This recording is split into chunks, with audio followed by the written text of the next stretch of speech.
Region 4 homeland for the Métis people of Alberta, the Inuit and ancestral territory of the Cree, Dene, Blackfoot, Saulteaux, and Nakota Sioux people since time immemorial. The recognition of our history on this land is an act of reconciliation, and we honor those who walk with us. Thank you. Kinanaskumtnawa. And now, we would ask you to please stand if you're able, remove your hats, and join the singing voice of your Edmonton Oilers, Robert Clark, in the performance of the American and Canadian national anthems.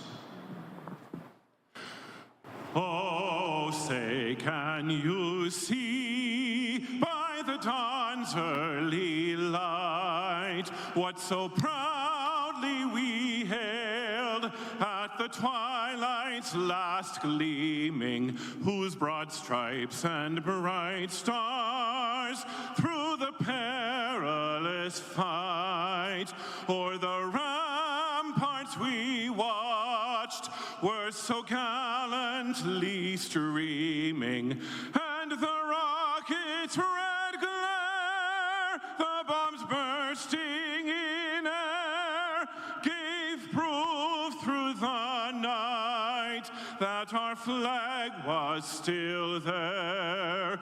Oh, say, does that star-spangled banner yet wave o'er the land of the free and the home of the brave?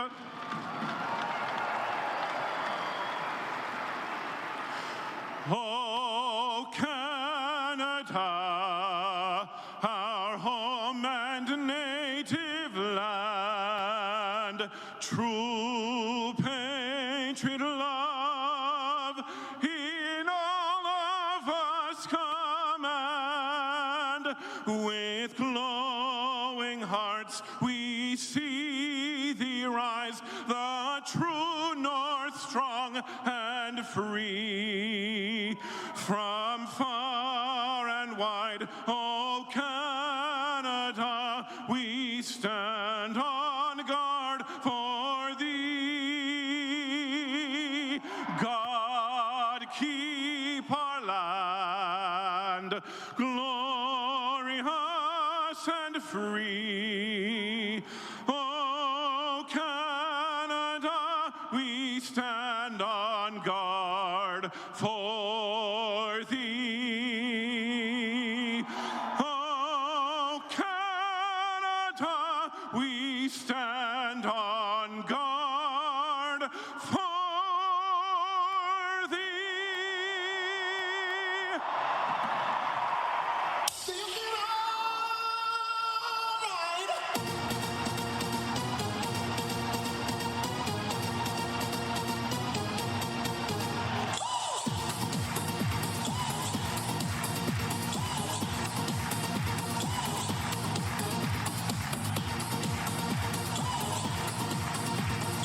16 days of training camp come to an head tonight as the Edmonton Oilers play their final preseason game against the Seattle Kraken. Come Wednesday night, the games count for real. Good evening, everyone. Alongside Bob Stauffer, I'm Jack Michaels from our Legacy Heating and Cooling broadcast booth. Tonight, the Oilers and the Kraken will meet in their second preseason battle, Edmonton's 8th preseason game and Seattle's 6th. The Oilers 4-2-1, the Kraken 3-1-1, and Matthias Janmark off the faceoff will take control and play it up the right-hand side. Broberg has it cut off and spilled back in by Eli Tolvanen. Whacked around the boards and down the ice by Vinny Desharnais, who begins the game with Broberg defensively. Up front, Janmark playing center ice, and we may see that come regular season action as well, depending on the availability of Ryan McLeod and some other variables that Jay Woodcroft has to take a look at. Derek Ryan and Adam Ernie are the wingers to start the game. Your starting lineup brought to you by Coventry Homes, and Will Borgen does well and gets a big shot on Derek Ryan and then follows him up. Ryan slashed him back as the Seattle Kraken take over puck possession in their own zone. Kraken are in the white with their sky blue trim. Edmonton wearing the blue home uniforms with orange and white. Connor Brown coming off a strong game where he scored twice and had an assist in Edmonton's 7-2 shellacking of Calgary on Wednesday. On that same night, Seattle got a late game winner from Tolvanen to win it 2-1 against the Vancouver Canucks. And so their only loss in regulation in the preseason came against Edmonton on Monday night when Jack Campbell, who starts tonight's game for the Oilers, was excellent. Here's a steal by McDavid, a quick dish to the net. Brown stopped by Philip Grubauer, the Seattle starter, and he's able to stretch out that left leg fully. Backed up by Joey Decord this season, Bob, as Chris Driedger is on his way down to Coachella Valley, who went all the way to the Calder Cup final last year in the American Hockey League under the direction of longtime NHL head coach Dan Bilesma. And Seattle and Edmonton are two teams with a lot of depth, strong defense, especially in the top four, and a lot of questions. Which is going to be the guy to emerge in net? Grubauer, it's a big season for him. He started all 14 playoff games a year ago. Seattle takes an icing call off the draw. I have a lot of respect for Grubauer, but I got to say this, Jack. I mean, I like the combination of Skinner and Campbell just because I think that they're a little bit more established. No question. I mean, Joey Decord, he's a good puck handler, but could he carry the mail for 40 starts? We don't know. And what's crazy about what happened last year, that mammoth improvement for this team, is they still had sub-900 save percentage. Like it was. Martin Jones won 27 games for this team. 27 of their 46 victories were courtesy of Martin Jones, is off the draw. A drive from Ben Gleason is speared by Grubauer. Jack, they are deep. And this is a quick team. This is not a heavy team. They got some size in defense with, Alexiak, and Borgen's a physical player at 6'3". Bob, they've got an element that you often describe as whack-a-mole. They don't have elite level talent, but they've got a lot of guys who could fill the net. Yeah, no question about it. I mean, and even look at who's not playing tonight. Like, they don't have Yamamoto and Shane Wright going, and on a lot of other teams, like, I'm not sure they're going to be in the opening lineup for this team. Kyler Yamamoto may not make the team. We've got a penalty coming up. It's going to be an interference call. And 2:06 into this game, we're going to have our first power play, as trudging to the box will be Adam Larson, who, of course, had a stellar 5-year stint in Edmonton, played 329 games for the Oilers, and had his strongest season ever last year. 33 points for a Seattle back end that was a lot more productive than I think you and I anticipated. Their whole team was more, you talk about whack-a-mole, they got it from everywhere in the lineup. Now, they shot the lights out 5v5. Ironically enough, they couldn't get any stops. Penalty killing was not great last year, and the Oilers power play, well, it's pretty good. Off the draw, here's Evan Bouchard to Nugent Hopkins to the net with a centering pass. Looking for Hyman was McDavid, and the net may have been dislodged. Puck will come outside here with 2 minutes and 16 seconds having elapsed. The Oilers already getting 5 shots on Grubauer. Your Atco Power Play, Atco Energy, your trusted Alberta retailer. Told you about our Coventry Home starting lineup. I want to remind everyone that you can get back in the game with customizable designs by Coventry, the official builder of the Edmonton Oilers. Off the draw, Jamie Alexiak dumps it in. As Bob mentioned, the Seattle special teams and goaltending were not strong suits last year, and still this team made the playoffs. 21st in the league in both categories. But 5-on-5, really good, Jack. And they Draisaitl turned it over at the blue line, and Belmar ushers a clear down the ice. And sometimes you see teams that are good 5-on-5 teams in the regular season. They're capable of doing more than people expect in the playoffs, and I think that happened last year when Seattle beat Colorado. Beat the defending champions in 7, lost to Dallas in 7. Here's Draisaitl off the rush. Low percentage shot from the right half wall, easily kicked aside by Grubauer and sent the length of the ice. Grubauer, even though he won fewer games than Marty Jones in the regular season, played all the postseason games, went 7-7, and still his save percentage was a rather pedestrian 903. And yet the Kraken came within a whisker of the Western Conference Final. And while Seattle was not a good matchup for Edmonton, the Oilers shellacked them 3 times, scoring 18 goals in their 3 wins against just 1 defeat head-to-head. The Kraken did have a pretty good record against Vegas, and a lot of people in Seattle tell you they would have felt confident matching up with the Golden Knights. Here's Nurse dishing off as the Oilers' second unit. Brown inside to Kane, but his one-timer was blocked. Rebound to Cody Ceci. And now Evander Kane has it back in the high slot. Ceci from the top of the right circle, down low, Fogle one-timer, and that was whipped off of Grubauer's pads by Connor Brown. Nurse hangs on to it. Brown could not get a touch on that puck, and with 4 minutes gone in the period, Seattle will get one final clear, and that'll do it for the Oiler power play. Now 4 for 32 in the preseason. Just a couple of changes for Edmonton as compared to the lineup they dressed against Calgary on Wednesday night. Derek Ryan is in for Dylan Holloway, and Vinny Desharnais on the back end is in for Philip Kemp. Other than that, the other 16 skaters are all the same, and of course Campbell starting after Stuart Skinner got the win in the victory over the Flames. Here's a chance for Adam Ernie off a dump in. Sharp angle shot sailed wide. Broberg over to Desharnais, and his right point shot flutters off the end boards to Peterson. Broberg a one-timer tipped just wide of Grubauer, and reaching the puck was Adam Ernie, but when he tried to deal it back to the point, it was taken away from Desharnais, and here's Oliver Bjorkstrand charging in from the left-hand side. Coming off a 20-goal season, he was one of 4 Kraken players to hit 20, and then Jared McCann got 40. Here's a one-timer blistered on net from Eli Tolvanen, and there was a glove save made by Jack Campbell. And Tolvanen's a guy that, if you look at his numbers, had he been with Seattle the whole season instead of kind of mired in a offensively challenged Nashville system, he would have had 20 as well. He had 16 of his 18 with the Kraken in about half a season. Well, it's interesting. I mean, you talk about that scoring depth the Kraken had, Jack, and I would assert to you that more should be expected. I mean, Schwartz has got to be healthy for the year, but Burakovsky, those two guys, I think you'd expect more from this season, so there's room for growth there. Burakovsky was leading the team in points when he went down in February, and he's healthy and on the ice right now with the puck right corner. Tried a centering pass that pinballed through Jaden Schwartz. Bob, as you know, though, Jaden Schwartz, I mean, health has always been an issue with him. He is a dynamic player when he's out there. Alex Wenberg tried to center. That was tipped away. Derek Ryan up the left-hand side, and churning in is Evander Kane. Finds Ceci activating, but he couldn't get a backhander off. Good work on the back-checking by Jaden Schwartz, who even with all the injuries has scored 20 goals 5 times in his career. Burakovsky rubbed out on the far side. That was Gleason.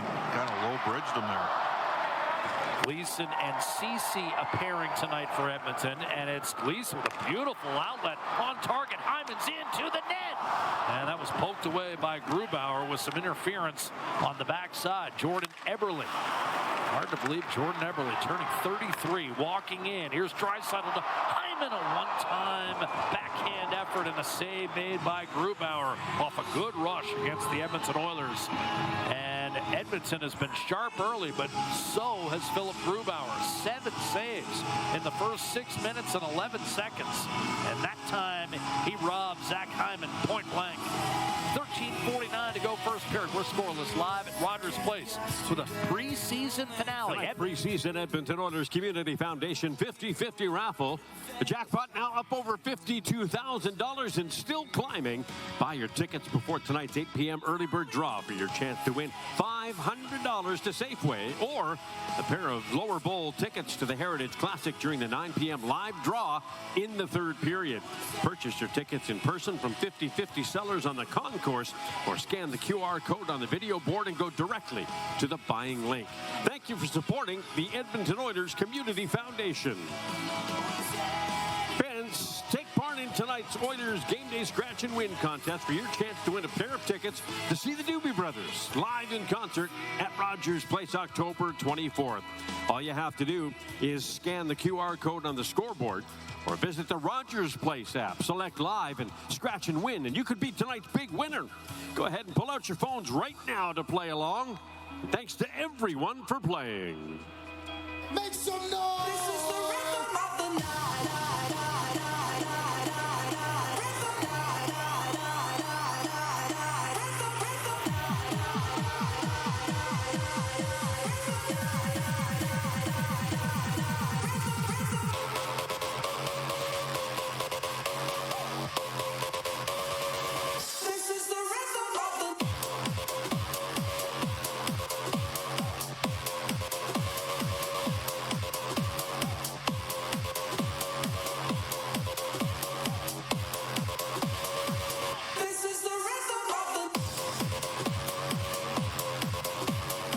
13 minutes, 49 seconds to go first period. Oilers have outshot the Kraken 7-1. Two NHL-heavy lineups on the ice tonight. Edmonton, Seattle. Pierre-Edouard Bellemare, who started his NHL journey with his current coach, Dave Haxtell, when the two were in Philly. One-timer by Adam Larsson. That was blocked. Bellemare and Derek Ryan are the only two to make their NHL debut at 29 or later and play 500. Launched ahead for Hyman breakaway, and that's 2 in a minute. And this time, Grubauer stopped him on the forehand side. What a beautiful stretch pass. Hyman skated into it, but could not beat Philip Grubauer. That was launched perfectly by Evan Bouchard with touch behind Riker Evans, the highly touted Seattle prospect on the back end. And Hyman repelled by Grubauer. There's not a lot of players who would have the presence of mind to attempt that sort of play like Bouchard made. Yeah, you mentioned that stuff, Bellemare and Derek Ryan. I mean, that's just incredible. You don't start playing in the league until the age of 29, and you're over 500 games. Did I get that right? Yep. Is that they're the only you two. Said it the other night. Only two currently in the league. Here's a lead pass, left wing. Yanni Gourde breaks in, tried to center, and that was broken up. Left in the corner for Connor McDavid. The only two current NHL players, and Bellemare's 38, Derek Ryan 36, and both dressed tonight. Bellemare now on his 5th team. He's been to 2 Stanley Cup Finals with Tampa and Vegas, but still looking for the first Chalice. Here's a dump in and a quick chance, and McDavid was stopped by Grubauer. Lunging to his left, Jamie Alexiak had it swatted away. Will Borgen is there to clean up. Evander Kane will give way, and a stretch pass intercepted by Ceci. McDavid the other way, left to right. His shot blocked initially, jabbing at it Grubauer, located by Connor Brown, but when he rolled it back to the point, Ceci had yet to establish his position. He'll fall back with Vinny Desharnais as we come up on 8 minutes gone here in this first period. No score. Shots are 9-1 Edmonton. Hyman's had a couple of breakaways. Lead pass, Lane Peterson. Hard shot, low glove. He's got an underrated shot. Right-handed shot coming down from the top of the circle and lasered that right in the glove of Philip Grubauer. Man that gave Derek Ryan his first shot in the NHL. He's in the building as GM of the Seattle Kraken, Ron Francis. And our old friend, Ricky Olchuk, who's assistant general manager of the Oilers in a management role with Seattle. Great guy. And also, of course, the management role with Carolina. There you go, yeah. Off the draw, Jaden Schwartz will pick up a loose puck in the slot, carry it behind his own net. Then he got bottled up by Warren Fogle. Speaking of ex-Hurricanes, Raphael Lavoie guides it back to Vinny Desharnais. That puck ate him up. He'll spin and just whip it right back into the Seattle zone. Oilers will change it up. And in the meantime, Brian Dumoulin, who joins Seattle after a decade in Pittsburgh, finds Andrei Burakovsky in over the line. Wrist shot. That was blocked by Darnell Nurse. Burakovsky, of course, a cup winner in Colorado. Sends it back to the point, Larson. Now Evans in the high slot. Wenberg, a shot does not make it through. Evans, what a playoff he had last year for that Coachella Valley team that went all the way to the Calder Cup final. An icing call whistled against Edmonton here. But he had 26 points in 26 games. He's a Calgary product. The Seattle blue line is crowded, but Riker Evans might just make way for himself. I mean, he's that talented and that good. We liked him 2 years ago in preseason when we saw the Seattle Kraken in town. And obviously was a dynamic offensive player in junior. They do not have Vince Dunn. He signed a 4-year extension, just under $7.5 million. Had a wonderful campaign last year. Banged up, but not long term, I'm told, Bob. Kind of looks like Evans is placeholding for Dunn right now in that top pairing with Adam Larsson. But Evans last year was an American Hockey League All-Star, Bob. It's just a matter of time. Second-round pick in 21. I think he'll play in the league this year. Send in deep, Matty Beniers. Last year's Calder winner, beating out Stuart Skinner for that honor. Held in by Evans for the moment. Now Bouchard with an outlet to Ryan Nugent-Hopkins, coming off a 104-point season. Draisaitl gave it away at center. Jared McCann, 40 goals, Bob, and what did he play? About 16 minutes a night. Yep. Here's Alexiak, tried to center. Blocked by Evan Bouchard. Up the right-hand side. Well, one of the keys for Seattle's kind of to replace some of that depth. They lost 3 fourth-liners, including Daniel Sprong, who got 46 points, and he was playing about 11 minutes. Sent in deep, the Oilers. Cody Ceci. As you said, everything seemed to go in for Seattle last year. Even Geekie was a real solid fourth-line center. Ryan Donato, same thing. I mean, those guys could find the net. Jack, Ryan Donato's on Chicago's top line with Bedard and Taylor Hall right now. And he was often kind of an extra guy in Seattle, even though he produced like Daniel Sprong did. Had trouble finding minutes on this deep and talented team. Jamie Alexiak. Lead pass left wing. Ty Cartier. Wound it around. Stepping up Justin Schultz. Cartier pursuing. What a debut he had. Came in when McCann got hurt on that late hit by Cale Makar in the Colorado series and immediately scored in Game 5 of that series against the Avalanche, which Seattle ultimately won in 7. What a pickup for them. They didn't even draft him. They signed him as no one drafted him. Lead pass, left-hand side, Connor McDavid. And I want to ask you about that, Bob.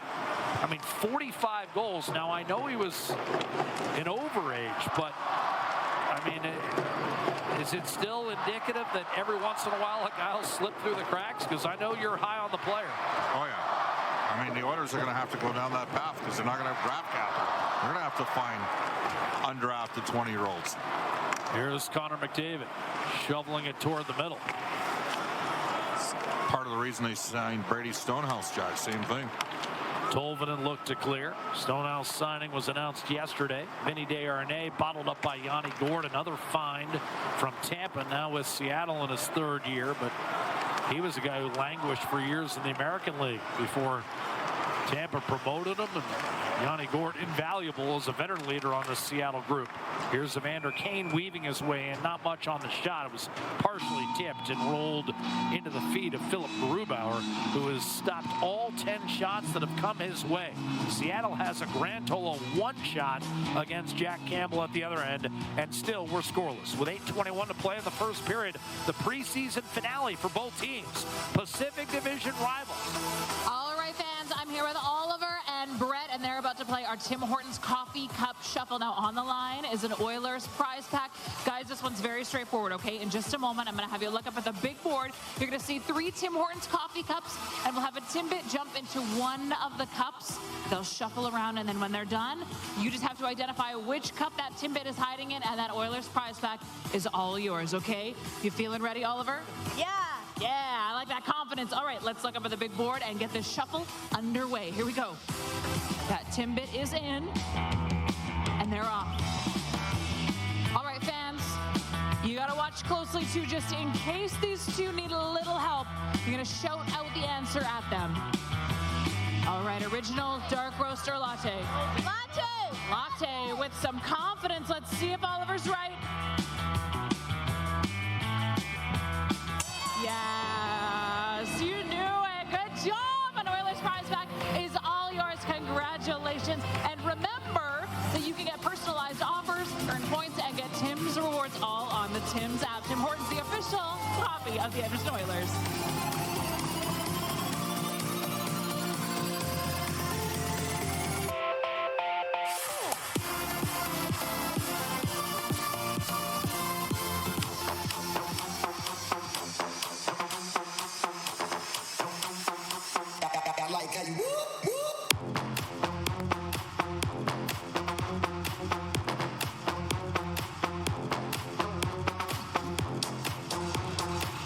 Off to the right side of Philip Grubauer.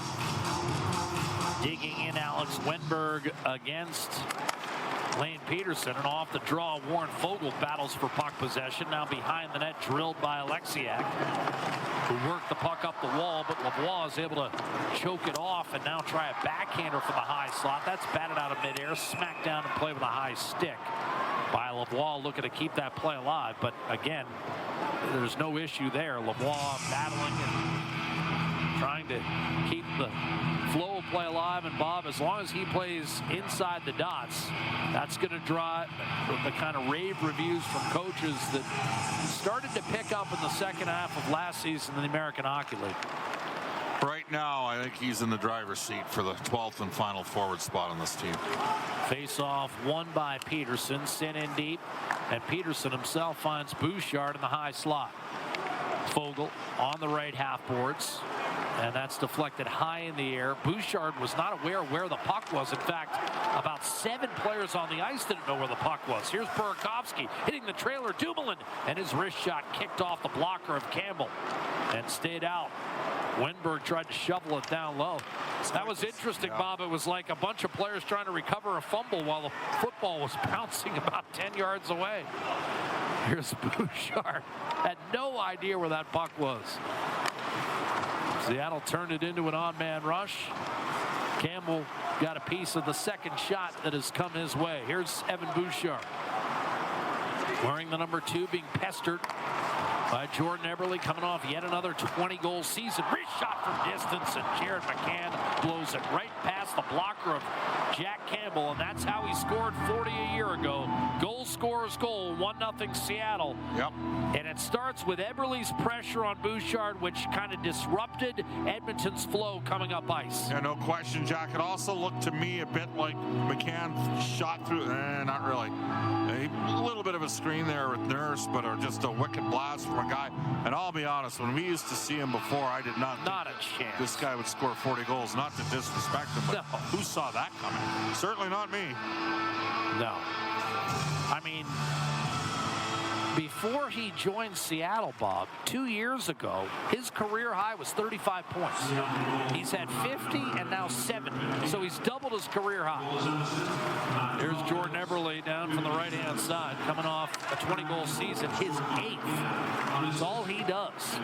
He often scores right about 20, but it's still 20. It's still hard to do. Cody Ceci up the right-hand side, held in by Tolvanen, sent in deep.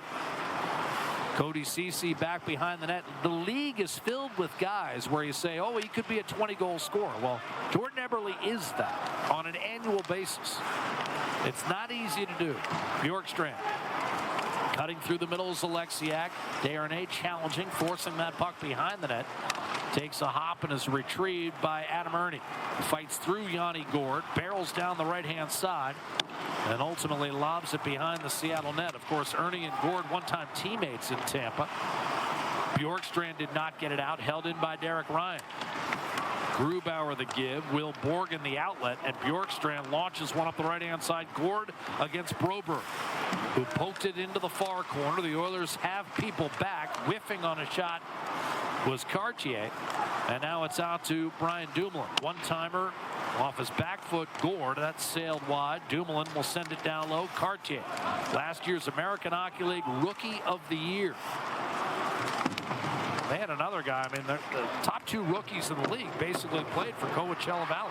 Riker Evans and Ty Cartier. Who was their coach again? Dan Biles. Has he had any success in the league at all? Pretty good American hockey. Won a Stanley Cup. Pretty good. That's a good get. Yep. Especially when you're starting a program. Of course, Coachella Valley, brand new to the league, the American League as well.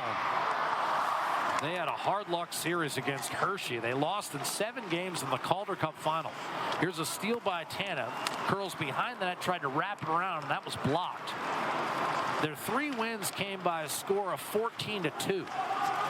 They lost 4 games by 1 goal, 3 in overtime, including Game 7. That's a tough loss. So they're the 1960s New York Yankees is what you're saying. Exactly. They lost to the Pittsburgh Pirates despite outscoring the Buccos 55-27. Tanev forced it free for Belmar to Adam Larson. And now dropped in his tracks by Connor McDavid. 1-0 Seattle as Bouchard steps in. Right circle to the net. Tiptoed brilliantly by Connor McDavid. What a look by Bouchard. And McDavid deposits it behind Philip Grubauer. It's 1-1. Well, Bouchard's made a couple tremendous plays so far in this game. He's freed up Zach Hyman for a breakaway, and Connor McDavid. I don't think Adam Larson would be particularly happy there was a no call there, but Bouchard just threads the needle and an open tap in for McDavid. 4 preseason games played for Connor McDavid, 4 goals. Yep. It's not bad, that guy. Overtime winner in this building last week against Vancouver, and also scored the game winner on Monday up in Seattle. Off the dump in, Kraken get it in deep. 1-1, McDavid from Bouchard. Bouchard, remember, led all NHL D-men in scoring last year in the Stanley Cup playoffs, and the Oilers were out in the second round. Give Kane a second assist on the scoring play.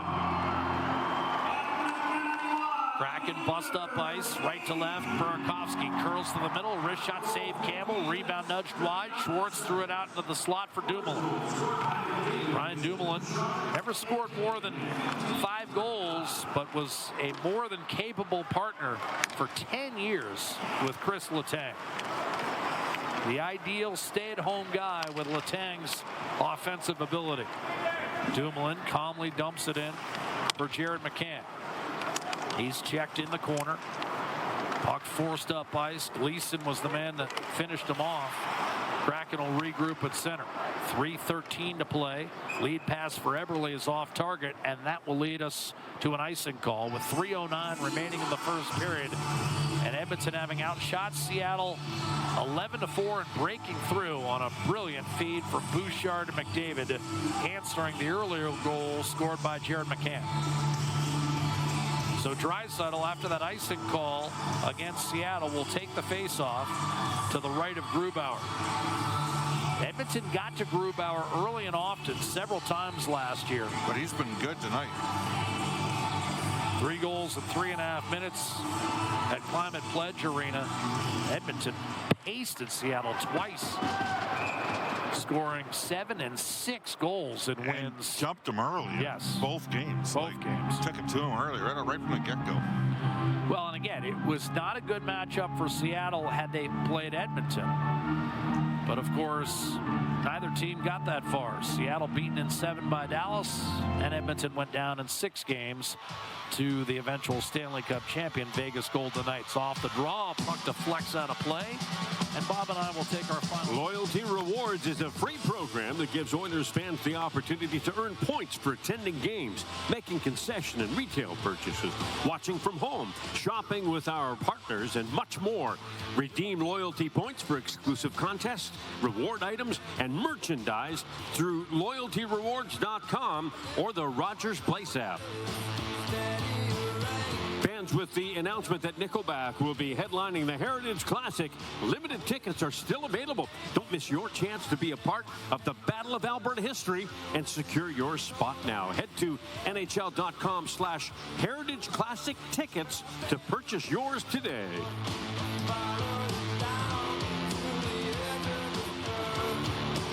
Follow the Orange and Blue Ice Crew on Instagram at Oilers OBIC for exclusive behind-the-scenes content all season long and to keep up with their latest events and appearances throughout Oil Country.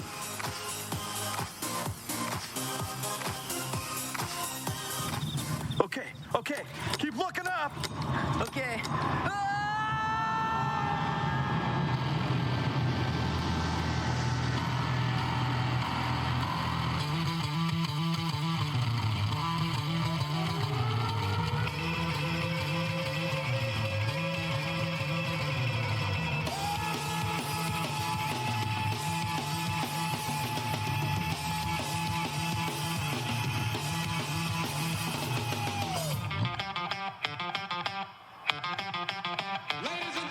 Tonight's 50-50 jackpot sitting at $61,000 right now. Buy your tickets now. You got about 20 minutes until the early bird finishes up. If you get it in before 8 o'clock, you get $500 to Safeway, a chance to win $500 at Safeway.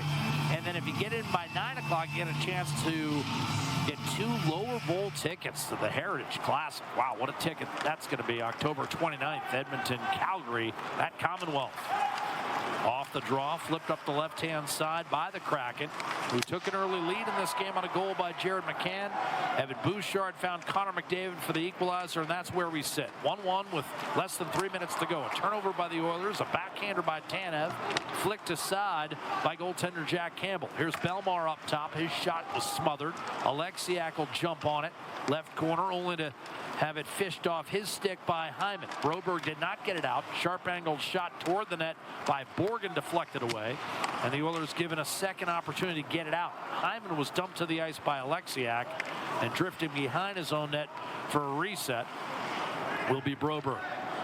Campbell turns around with Brandon Tanev, kind of pestering. He of the wide-eyed look during the preseason photo shoots. Here's McDavid, reeled in from behind by Matty Beniers. That was borderline. Jordan Eberle initially bobbled the puck, and that ended up throwing off the entire timing of the play. And Jared McCann will be whistled for an offside. 1:59 to go, first period. The Oilers won. The Seattle Kraken won. Edmonton 4-2-1 coming in again, having won 3 of 4 against Seattle as part of a 2-year run of domination against Pacific Division opponents. 40-11-1. The last 2 years, the Oilers against the Pacific. They're 5-2 all time against Seattle. Off the draw, the Oilers force it down low. McDavid playing with Draisaitl and Kane as Jay Woodcroft loads it up here in the final 100 seconds of the first period. Big hit on Riker Evans, shucked the puck free, but Matty Beniers was there to snatch, deliver to McCann, and he gave it up. It was tipped away. Beniers in front. Eberle point blank, and he missed the net. Rebound up the right-hand side by Bouchard. Not out. Evans kind of swaddled it down low. That was blocker to the corner by Campbell. Bouchard to Kane, and he'll punch it forward. Philip Grubauer out to play the puck. Stripped away from Riker Evans, but there's Yanni Gourde with support over to Dumoulin rink wide, and it's ultimately spilled in by Bjorkstrand. Here's a turnover by Campbell in front. Yanni Gourde could not handle that centering pass, and it bounces out towards center. Knocked away from Derek Ryan, funneled back in by Bjorkstrand, swatted out of midair by Ben Gleason. Now he comes over to challenge Gourde, got his stick on a cross-ice feed, then ends up bouncing all the way out near the Seattle blue line. Where it's played by Dumoulin, turned over by Tolvanen, and now hung onto by Matthias Janmark. Ben Gleason fighting the puck a little bit. He'll return it to Cody Ceci, who resets for Edmonton with a half minute to go in the period. Game tied at 1. Ceci fires it toward the net. Easily guided to the corner by Grubauer. Alexiak comes over, and the 6'7" defenseman up the middle of the ice, out of the reach of Schwartz. Put back in by Desharnais, but now Dumoulin with 10 seconds reestablishes puck possession for Seattle. Up the left-hand side and out for Burakovsky. Dumoulin scampers to center. He'll dump it in, and that'll be all for the opening 20 minutes. The Oilers come out quickly, outshoot Seattle. And the score after 1 period of play, the Seattle Kraken won. The Edmonton Oilers won. Shots on goal in the opening 20 minutes. For the Kraken, 6. And for your Oilers, 12.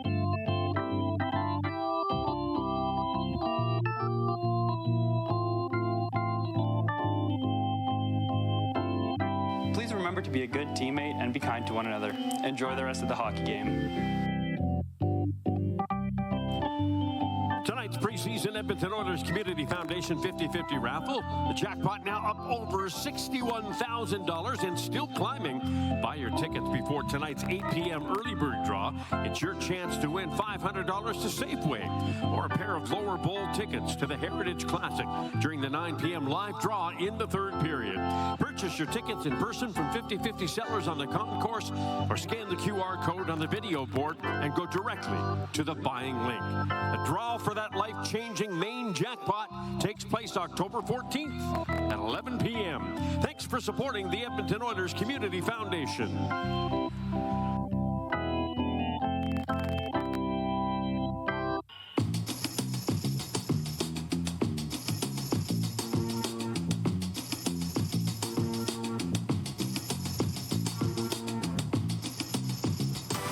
All right, fans, it's back, and it's time for Oilers Bubble Hockey. We've got Team Orange battling their rivals nothing more than bragging rights. So if our bubbles are ready, Hunter, let's drop that puck.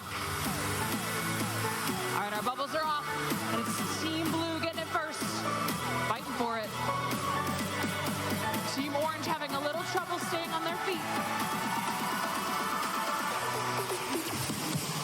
Team Blue with the first goal. Nicely done. Okay, Team Orange, the pressure is on. Looking to get it back in their zone.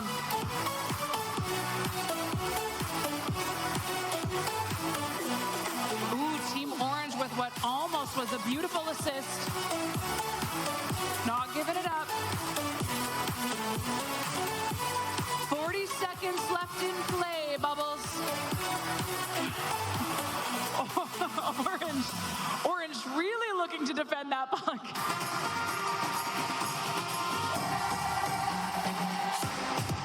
And Team Blue, 2-0 for Team Blue.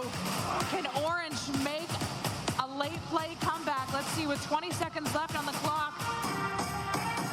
Team Blue looking like they're taking control again. 10 seconds left, Bubbles. All right, Team Orange, this is your moment to shine. Can you get one last-minute goal in 3, 2, 1? 2-1 for Team Blue for another edition of Oilers Bubble Hockey.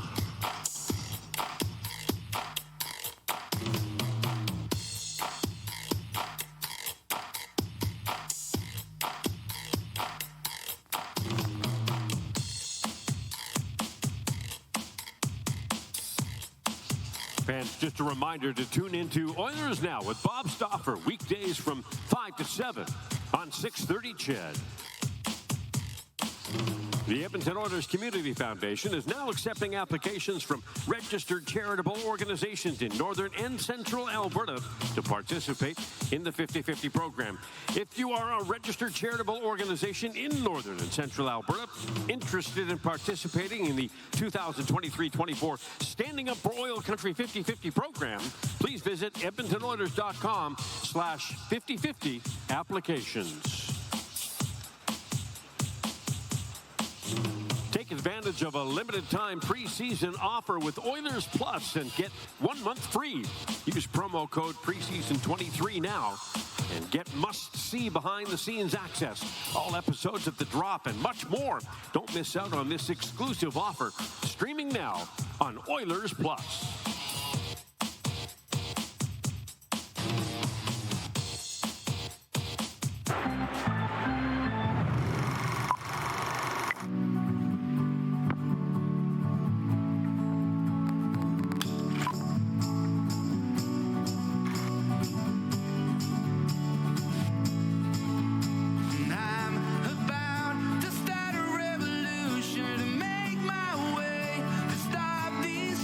Yeah.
your goal scorers as we have a 1-1 hockey game after 20 minutes of play. As I'm pleased to welcome you to tonight's first edition of the Oilers TV Intermission Report. I'm Tony Barr. You all know the great Paige Martin. And Paige, of course, the last preseason game for the Edmonton Oilers. 8 of 8 preseason games. The real thing gets started on Wednesday. Tonight, the final tune-up. I know that we've all been waiting and waiting for the regular season to finally get underway, and we've made it through almost 8 preseason games, and you bet that these players are also feeling it as well. There's a few players, especially in the lineup tonight, who are really looking at the fact that it's their final opportunity to make an impression amongst coaches, amongst management, and you got to think that there's a certain amount of nerves there as well. Jay Woodcroft said every time that these players step on the ice, they are showing us something. They are telling us something.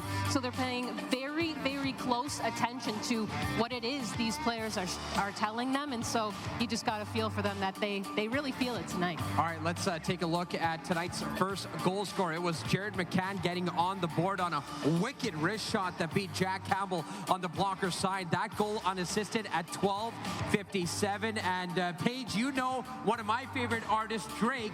He came out with a new album today, so you know I have to make a Drake reference, and let's make that reference on this goal here. Connor McDavid here. Take a look at 97 here after the turnover at the blue line. He finds the seam quicker than I drive through to get fast food. It is a remarkable play here. The great anticipation here by 97 as he opens up his stick, and a great feed by number 2. First of all, Tony, well done. I'm very, very, very impressed with that reference, and we hear some applause, well warranted. As you see, Evan Bouchard just taking his time. He waits for the exact right moment to find his captain, and then Connor McDavid able to just have the tap in. But it's all about that placement and that timing, the patience of Evan Bouchard being able to find Connor there. Of course, evening it out at 1 apiece. All right, Connor McDavid scores his 4th of the preseason with the assist to Bouchard and Kane. That goal coming at 15:39 as we take a look at the first period scoring summary. The Oilers double up on the shot total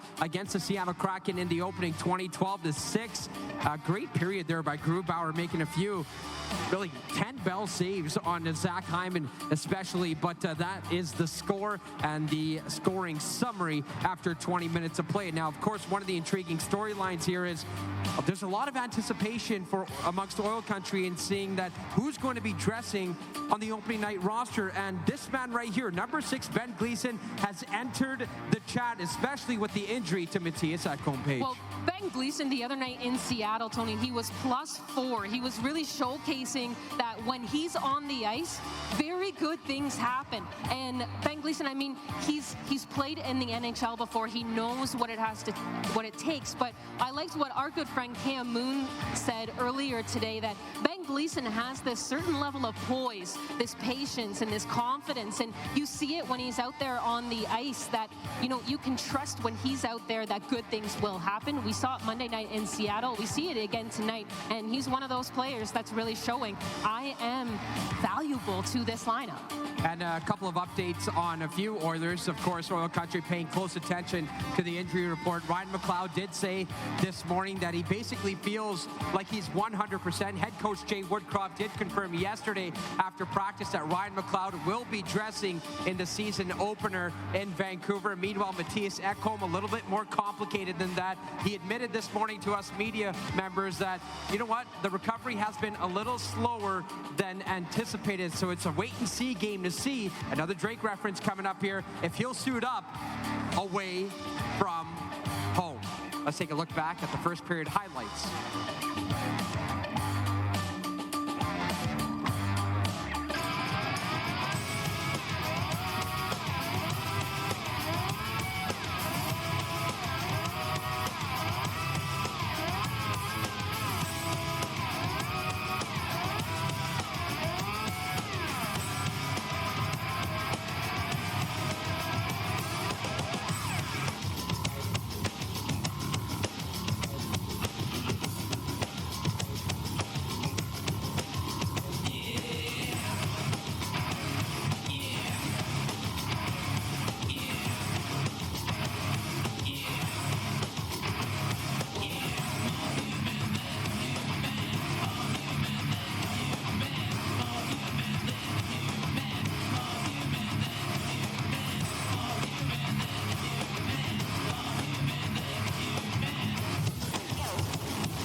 the puck travels at high speeds and sometimes enters the seating area. Please keep your heads up at all times and enjoy the rest of tonight's game.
Welcome back to the ice, your Edmonton Oilers!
Tankale, honkashilale, wohitikale, hoyate. Nagetankale, tonkashilale, hakisitale, hoyate. We are wakana, nehipi, we are nakasejina, hoyate. Hey, hey, hey, hey, hey, ho. Wakatankale, wakatankale, wakatankale, wakatankale. We are wakana, we are wakana, we are wakana, we are wakana, hoyate, hoyate, hoyate. Hey, hey, hey, hey, hey, ho. Wakatankale, honkashilale, wohitikale.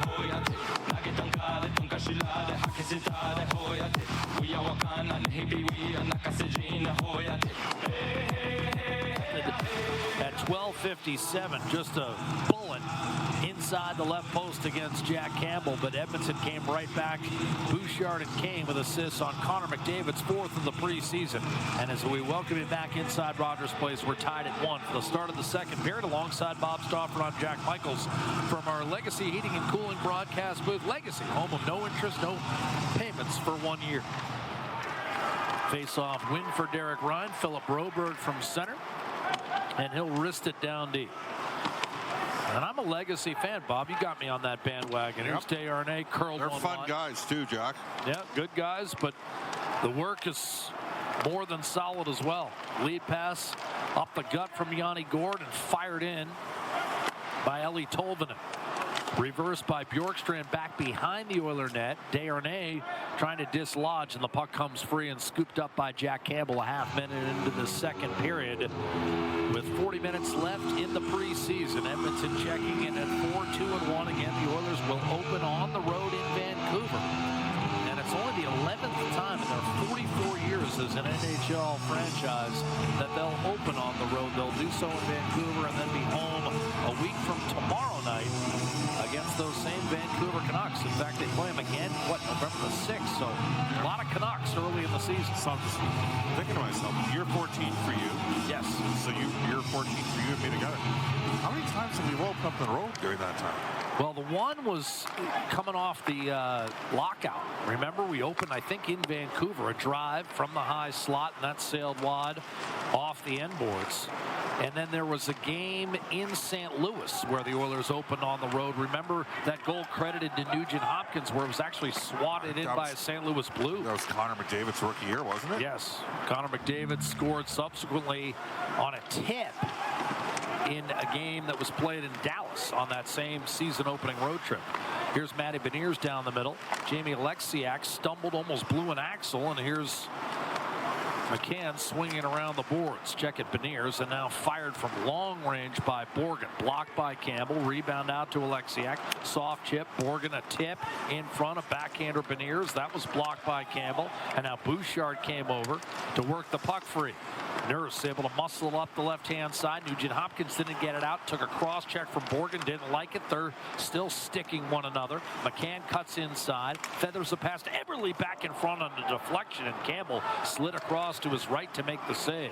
Evan Bouchard will lead the rush to center. Flip it behind the Seattle defense and change. 18 minutes and 10 seconds to play in the second period.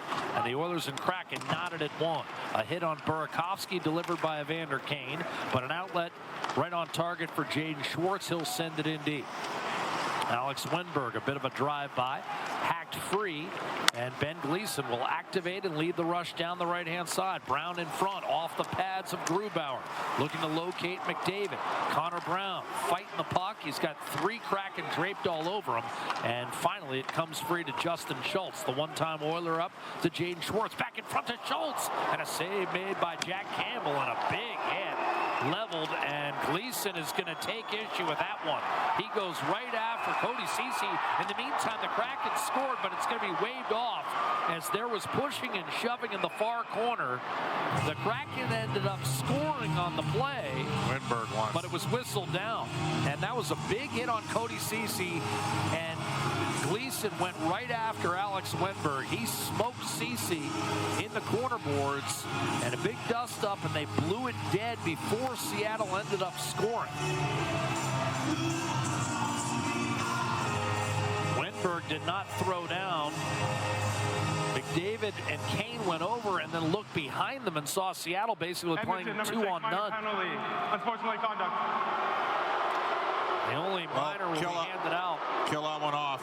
To Gleason. And Gleason's doing whatever is necessary to extend his stay here at Edmonton. And you have to admire it. Yeah. I mean, when you're a guy... Well, this is going to be one of the... I mean, it's just preseason, Jack, but one of the questions is the Oilers had to basically include Klim Kostin in a deal to Detroit in order for Detroit to buy out Connor Yamamoto, albeit at 1/3. And do the Oilers have got a replacement at this time for what Kostin did? I think we both know the answer is no. Off the draw, Burakovsky to Justin Schultz, top of the right circle, setting up, firing in front. Cartier to Beniers, but his shot was kicked aside by Campbell, and the rebound rifled down the left-hand side by Philip Broberg, who's out on the penalty kill for the first time tonight. The Oilers shorthanded. It's brought to you by our friends at Napa Auto Parts. Warren Fogle out there defending the blue line. Beautiful play by Adam Ernie, knocking it free and driving down the right-hand side shorthanded. Centered off the boards, and with Fogle in the vicinity, Grubauer forced to fall on it. That's good work by Adam Ernie. Read the play at his blue line, and with Bouchard and Nurse offering a layer of support behind him, Ernie felt comfortable in stepping up, made the play shorthanded, and then Fogle's hustle in getting in Grubauer's grill forces Seattle to settle for a face-off to the left of their goaltender with 1:25 remaining on their power play. It's going to be interesting how Edmonton replaces a little bit of what Costin brought. But when that trade was made about 51 weeks ago, nobody saw Costin making the impact on the Oilers that he ultimately did. He's a very effective bottom six role player. Scored some big goals in the playoffs, too. Jaden Schwartz off to Oliver Bjorkstrand.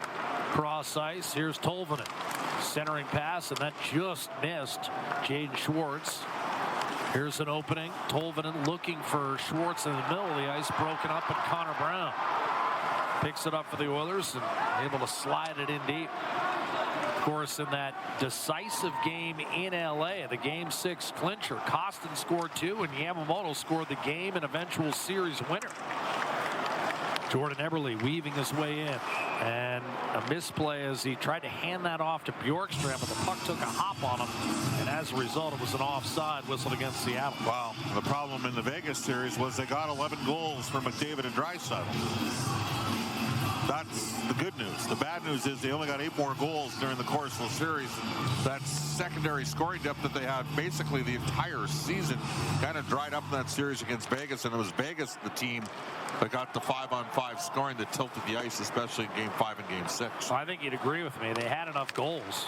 They didn't have the goals against they needed, because when you got a lead in all 6 games of the series, got to get a couple of those games to at least overtime, don't you? And that's where the switch in focus this year, more of a zone defense and more passive in the neutral zone. Here's a steal by Evander Kane on Matty Beniers, and shorthanded.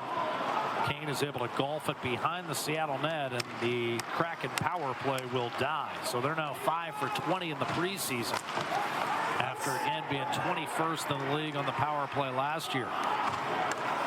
Thought that was too many. That was close. Up the right-hand side, Adam Larsson to Andre Burakovsky. Back to the point. Larsson looking for a shot lane. It's not there. To Dumoulin. Back to Larsson. Top of the left circle. Steps in. Wrist shot off the blocker at Campbell from the face-off dot. Rebound. Yanni Gourde let it go through to Dumoulin. Now has it back right face-off dot. Mishandled in the corner for a moment. A hit by Nurse looking to dislodge against Burakovsky down low. Kept alive by Dumoulin. Flipped over to Alex Wenberg, a one-time Columbus Blue Jacket. Bjorkstrand, likewise, also an ex-Jacket. Larsson, up top, high slot. Good extended shift for Seattle. 5-on-5 here. Broken stick on the ice, so it's almost a 5-on-4.5. Wenberg, top of the right circle. Operating essentially without a stick right now is Leon Draisaitl. Yanni Gourde. Falling. Unable to keep the puck in. Raphael Lavoie unable to extricate the puck from Gourde, but that will allow the Oilers at least to get a change, and now we're going to have a pick whistled against Seattle. Tripping will be the official call at 5:49 of this second period, and the Oilers will be on their second power play of the night, looking to take their first lead. Minor penalty, tripping. It's on Leon. Oh, it's on Draisaitl. My apologies.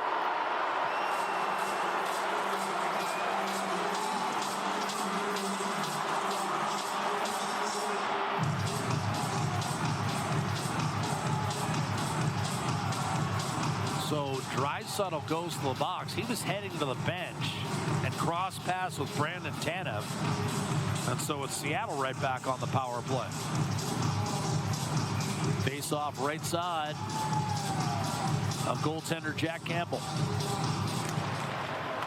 Kraken just failed to score on the power play. Nugent Hopkins won the draw. Connor Brown did not get it out. Riker Evans over to Bjorkstrand. Right circle wrist shot. Glove save Campbell. And he'll freeze it. He's got 10 on the night. And a faceoff will come to his left.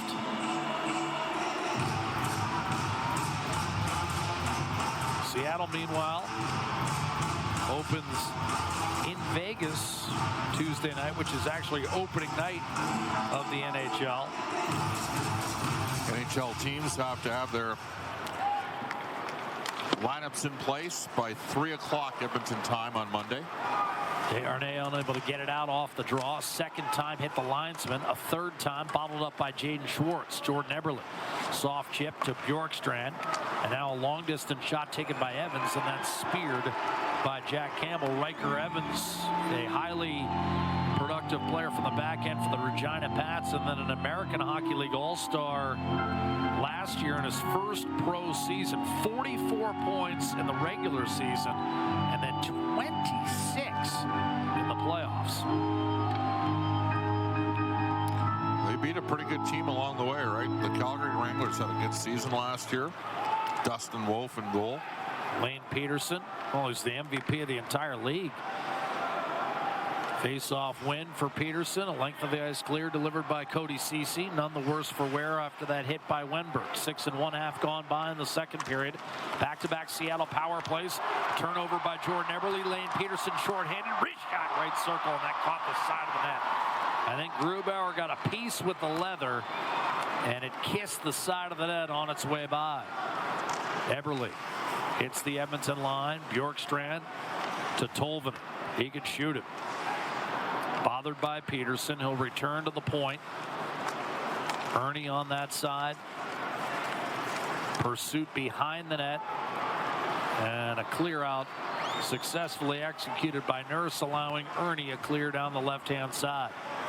Seattle power play down to 30 seconds. 12:45 to go in the second period. We're tied at 1. First period goals by Jared McCann and Connor McDavid, who between them had 104 goals last year. Burakovsky in from the left-hand side. Justin Schultz. Burakovsky left circle. Shot blocked. That one stung Desharnais. Caromed right to Justin Schultz. He'll get it back from McCann. McCann checked by Fogle. Schultz threw it down in the corner. Got it back and sent it across to Burakovsky. Now Schultz lets fly, and that shot skips into the far corner. Grabbed by Cartier as Edmonton returns to full strength. Seattle 0 for 2 on the power play. Draisaitl back out there as Justin Schultz, recognizing his team was offside, had to give way to Desharnais. Lead pass to Fogle, right wing. He'll backhand it behind the Seattle net. Grubauer directing traffic. Sees a clear, pertinently delivered by Jamie Alexiak. I want to see it rolled back the other way by Tim Gleason. Not Tim, Ben. Tim was the cousin, played a decade and 700+ games in the NHL. Alexiak on the outlet. Right-hand side, Yanni Gourde. Gleason family likes those short masculine names. Ben, Tim, I imagine there's a Sid. And a Bob. And a Bob. Here's Ben Gleason. Ducking around Wenberg. Oh, big hit. Gleason finished. Will Borgen in the corner. The outlet for Wenberg, who likewise got a shot from Gleason. Gleason wants to fight Wenberg. He's not going to take that fight. Borgen with a shot short side and a save made by Jack Campbell. And now Gleason has some more words for Alex Wenberg. He really didn't like that hit on Cody Ceci. As Bob mentioned, Ben Gleason knows he's got one last chance to make this hockey club, and he's determined to be noticed. And he has been.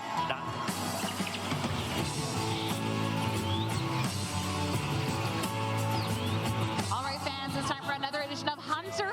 I've got Katrina here with me, and she is going to try to locate Hunter in the crowd for a pair of tickets to see Godsmack right here at Rogers Place on October 12th. Okay, now in just a moment, we're going to hand over the keys to one of our Rogers Place end zone cameras. You had a brief training course, a crash course, if you will, with our camera operator, Len, and you're going to try and find Hunter with that camera. Katrina, you ready? Yes, I'm ready. She's ready. Okay, well, let's swap places here. Katrina, the reins are all yours, and we're going to start that clock as you look for Hunter right now. All right, let's see if we can track him down. Fans, if you have any idea, start pointing her in the right direction. Katrina, I'm going to give you a hint to look up. Look way, way up. Up and to the left. Can she find him?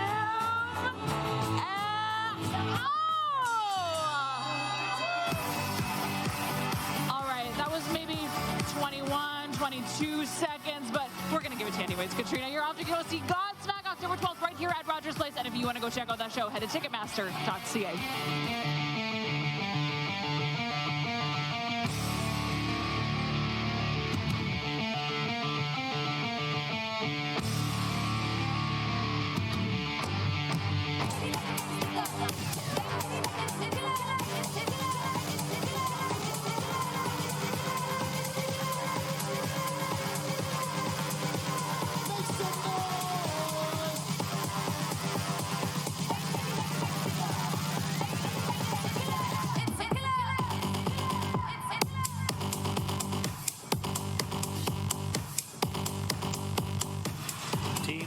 have split 26 shots on net evenly, as Edmonton earlier this week beat Seattle in the Pacific Northwest 4-1.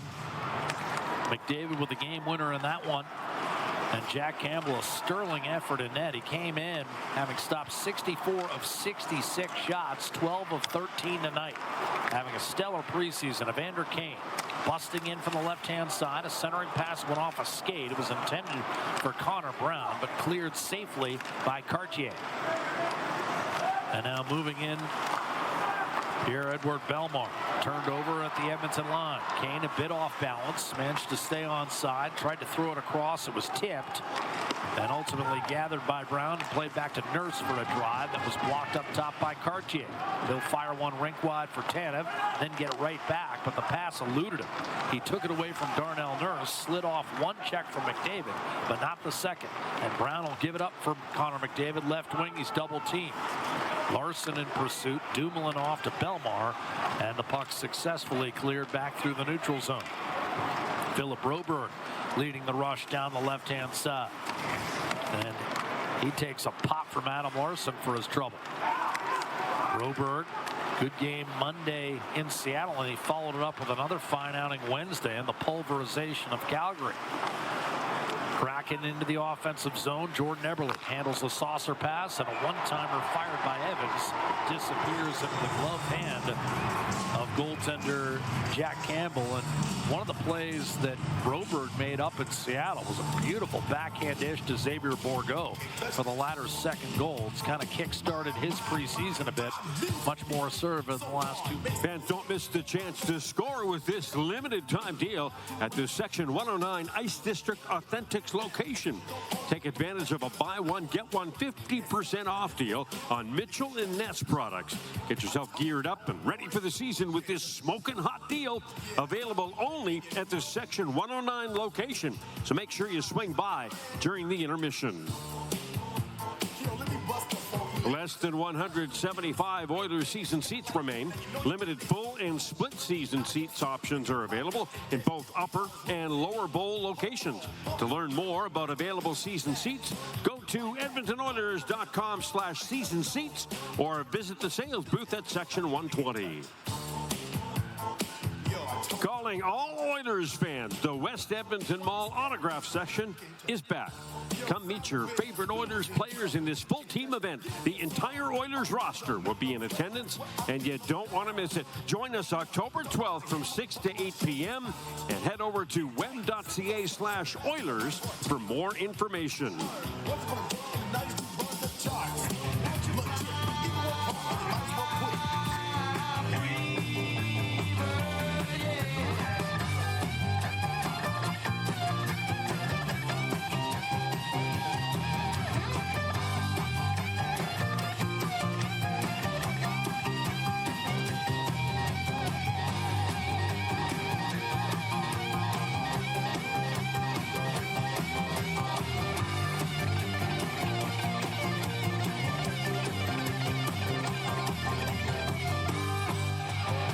39 to go, second period. Edmonton, Seattle locked in a 1-1 tie. Oilers won 50 games a year ago. Missed winning their first division title since 1987 by a point. Seattle, in their second year of existence, rolled up 46 victories and came within a game of reaching the conference final, and now off the draw. They're having a discussion if Eberle grabbed the puck with his glove, they're going to give him the benefit of the doubt. Vinny Desharnais pleading his case, but they'll go with the wily veteran Jordan Eberle, who takes a lot of draws as a right shot on this line. Beniers was at 42% last year, Jack. That's part of his game that's going to have to improve. Well, it's something you often see with younger centers breaking into the league. The man strength that you have to deal with at this level is, you're not going to duplicate it in major junior or NCAA Division I hockey. It's just not going to be the same. Driving in from the right-hand side, Leon Draisaitl. Checked by Eberle. He'll work it around the end boards, but it's taken out of the zone by Beniers. Got to it from Nugent Hopkins, and now a penalty be whistled against Edmonton. And that will go against a man who's been very noticeable on the ice tonight, and he didn't want to take that penalty. It's Ben Gleason. 9:04 to go in the second period. I mean, from his standpoint, you know, this tripping call, even though it doesn't seem like it means a whole lot coming at the midway point of the second period in a preseason game, for Gleason, it's everything right now. Yep. He knows he's right on the bubble. He needs a few things to go right for him in terms of some injury news, but he's played his way into contention for a spot off the draw. Jared McCann on the power play for Seattle sets up Cartier.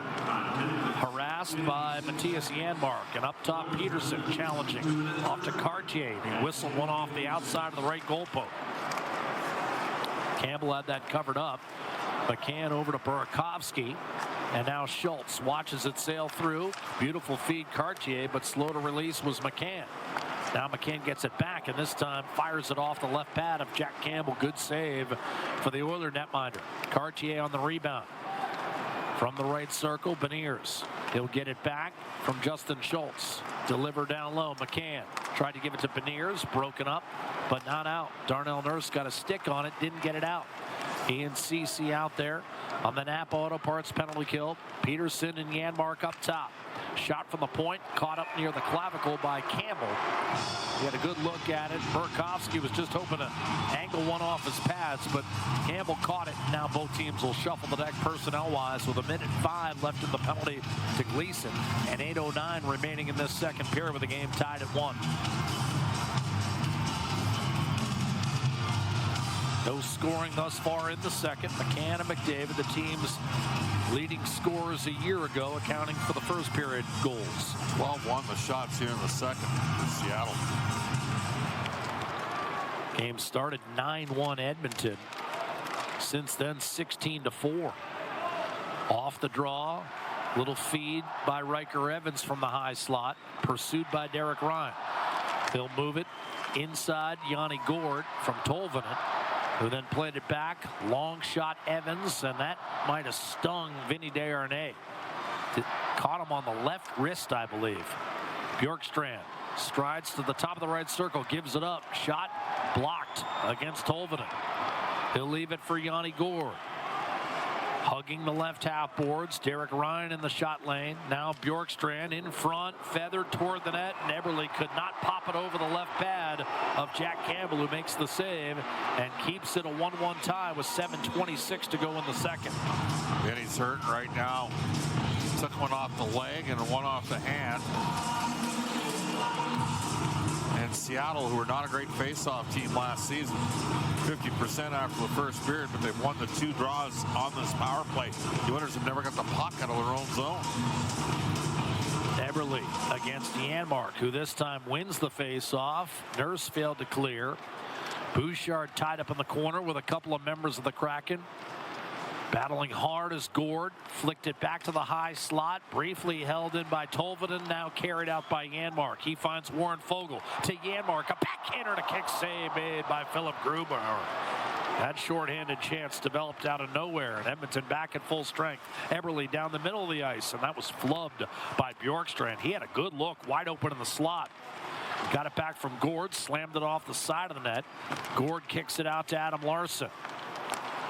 Fed along by Dumoulin to Jaden Schwartz, defended by Warren Foegele. He'll trade spots with Bjorkstrand on the left half boards. Foegele stayed with it and muscled it free for a Janmark clear up the right-hand boards. Grubauer, long stretch to Jaden Schwartz. He'll carry it in right wing. Drop past Brandon Tanev. Driving to the net, tried to center, but that went off the skate of Darnell Nurse, who got inside Tanev's sweater and freed the puck up for Evander Kane, who lobs it inside the blue line, put too much on it. It's icing against Edmonton with 6:19 to go in the second period. And the game tied at 1, even as Bob has mentioned. Now, of course, the Kraken have also had a couple of power plays, but the shots, nevertheless, 13-2. Campbell's been solid. Again. And that's why I was careful to say, I mean, you know, what we saw in the first period, goals go in like that for Jared McCann, the Jared McCanns of the world, the Connor McDavids. I mean, when you're a goal scorer, you're going to score some goals that you might think, oh, you know, he should have had it. Well, there's a reason they go in for those guys. Here's Wenberg walking in with a backhander and a good save made by Campbell. Stayed square, didn't overcommit. Now Connor McDavid driving in against Brian Dumoulin. Played it fairly well, and when McDavid tried to kick it back into the high slot, it was brushed back inside the Oiler blue line. Cody Ceci up the left-hand side. McDavid to Evander Kane, and from center, he'll hoist it behind the Seattle defense. Played on a bounce by Alexiak. Will Borgen slammed into again, this time by Kane. Shot from the point by Ben Gleason. He had it blocked. That looked like a trip on Borgen as he peeled the feet from out underneath Connor Brown. It was not called, and Alexiak will clear it up to Belmar. He'll dump and chase from center. Retrieved by Philip Broberg. Took a peek, skated away from Belmar easily, and left it for Connor McDavid. Bursting through the neutral zone, chipping it into the open glove of Philip Grubauer. 5:13 to go in the second period, and the game remains tied at 1. We'll step aside from Rogers Place. The final game of the preseason brings Seattle to town. The Oilers and Kraken, Pacific Division rivals, collide tonight before the games count in the standings starting next week. We are tied at 1 with 5. All right, Rogers Place. I'm here with my new buddy Lucas. He's 12 years old, and he's about to spell his way to a signed Darnell Nurse photo in tonight's edition of Oilers Spelling Bee presented by Rogers. Okay, Lucas, you get 2 out of 3 right, and you're going home with that signed Darnell Nurse photo, okay? Let's get your first word for you. Here we go. Can you spell Brown? B-R-O-W-N. Yeah, nailed it. Okay. Okay. Lucas, we're going to make things a little harder for you now as we move on. Your second word is Bouchard. B-O-U-C-H-A-R-D.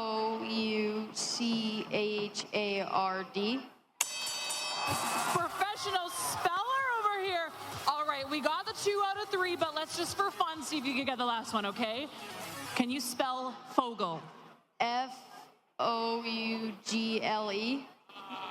Kind of, but you know what? We only needed the 2 anyway, so 2 out of 3.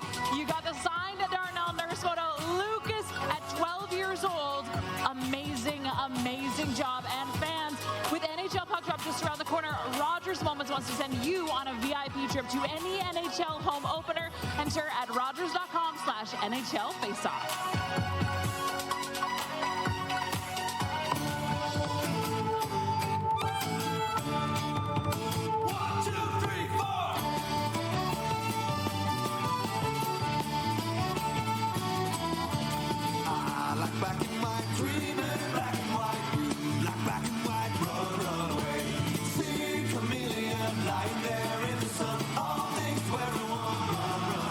Tie, 5:13 to go second period. Edmonton and Seattle will meet one another 4 times this year, and off the draw, Vinny Desharnais swings a wrist shot in the general direction of Philip Grubauer. He's able to swallow it up. Kind of a home-and-home deal in November. Oilers will play in Seattle on November the 11th and then play host to the Kraken 4 days later.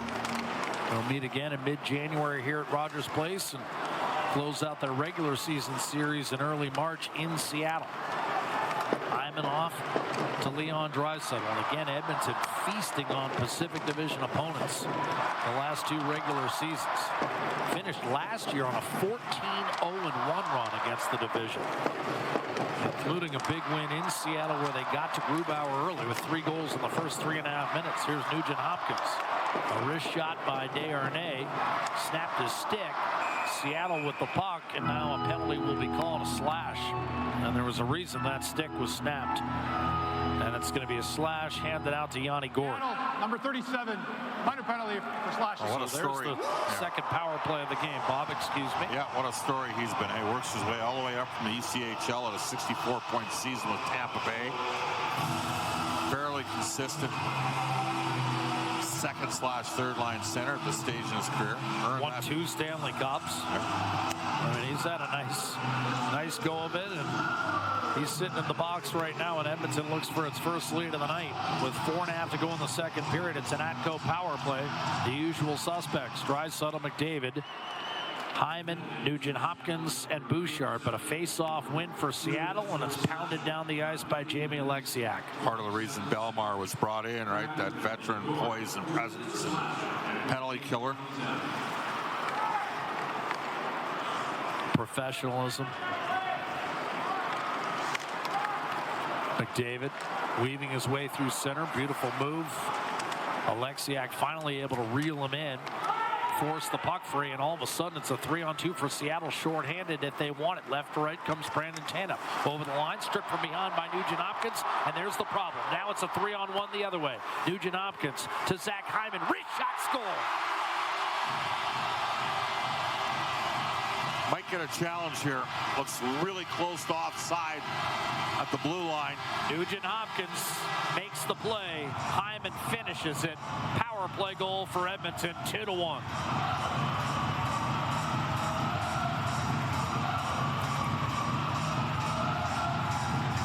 But Nugent-Hopkins reeled in Brandon Tanev, and that's the problem. When you elect to try to turn a 3-on-2 shorthanded against some of the world's best players, you better hang on to the puck, because if you don't, it's coming the other way, and bad things can happen. Well, they're not going to challenge it.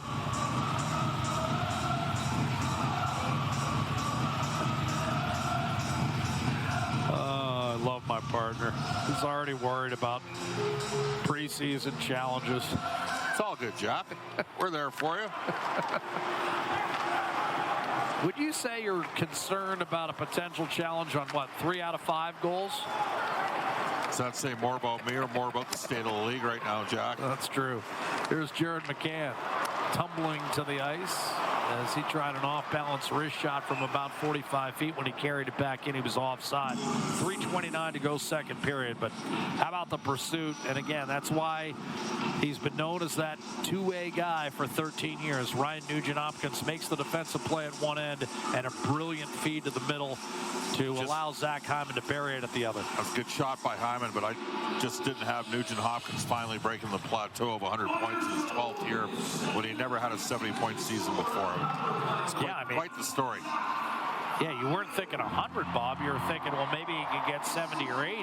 Yeah. Usually you build that in, but then again, you look over at the Seattle side, and same thing with Jared McCann, right? 40 goals, 70 points 2 years ago. You would have been laughed out of the building. Sent in deep by the Oilers. Sometimes it's about opportunity. Sometimes it's about late career blossoming. Burakovsky up the gut. Jaden Schwartz receives a pass from Wenberg, who's dropped to the ice by Darnell Nurse. Boy, Wenberg is not a popular player on the Oiler bench right now. Nurse went into the midsection of Schwartz, who then sent Bouchard to the ice. Eventually the puck some good sound flipped inward by Edmonton. Yeah, absolutely. Burakovsky from Adam Larson, and now Jared McCann. Moving in, left wing, Dumoulin a shot, and that was tipped up and out of play with 2:26 to go in the second period. Edmonton has claimed its first lead of the night on a power play goal by Zach Hyman, set up by Ryan Nugent-Hopkins. The steal at one end, the dish at the other. I think in R&H's case, Jack, as far back as when we were at that draft in 2011 in St. Paul, I think we thought he could be an 80-point guy. I mean, who wouldn't have thought that in his first year when he had 52 points in 62 games? And that was the key. The 62 games, he blew a wheel in Chicago, and that kind of derailed a potential Calder season. Off the draw, Larson backing off. Eberle worked it behind Ben Gleason. I mean, I think at the time that Nugent-Hopkins went down, he was probably the front runner for that award, and the Oilers have never had a Calder winner.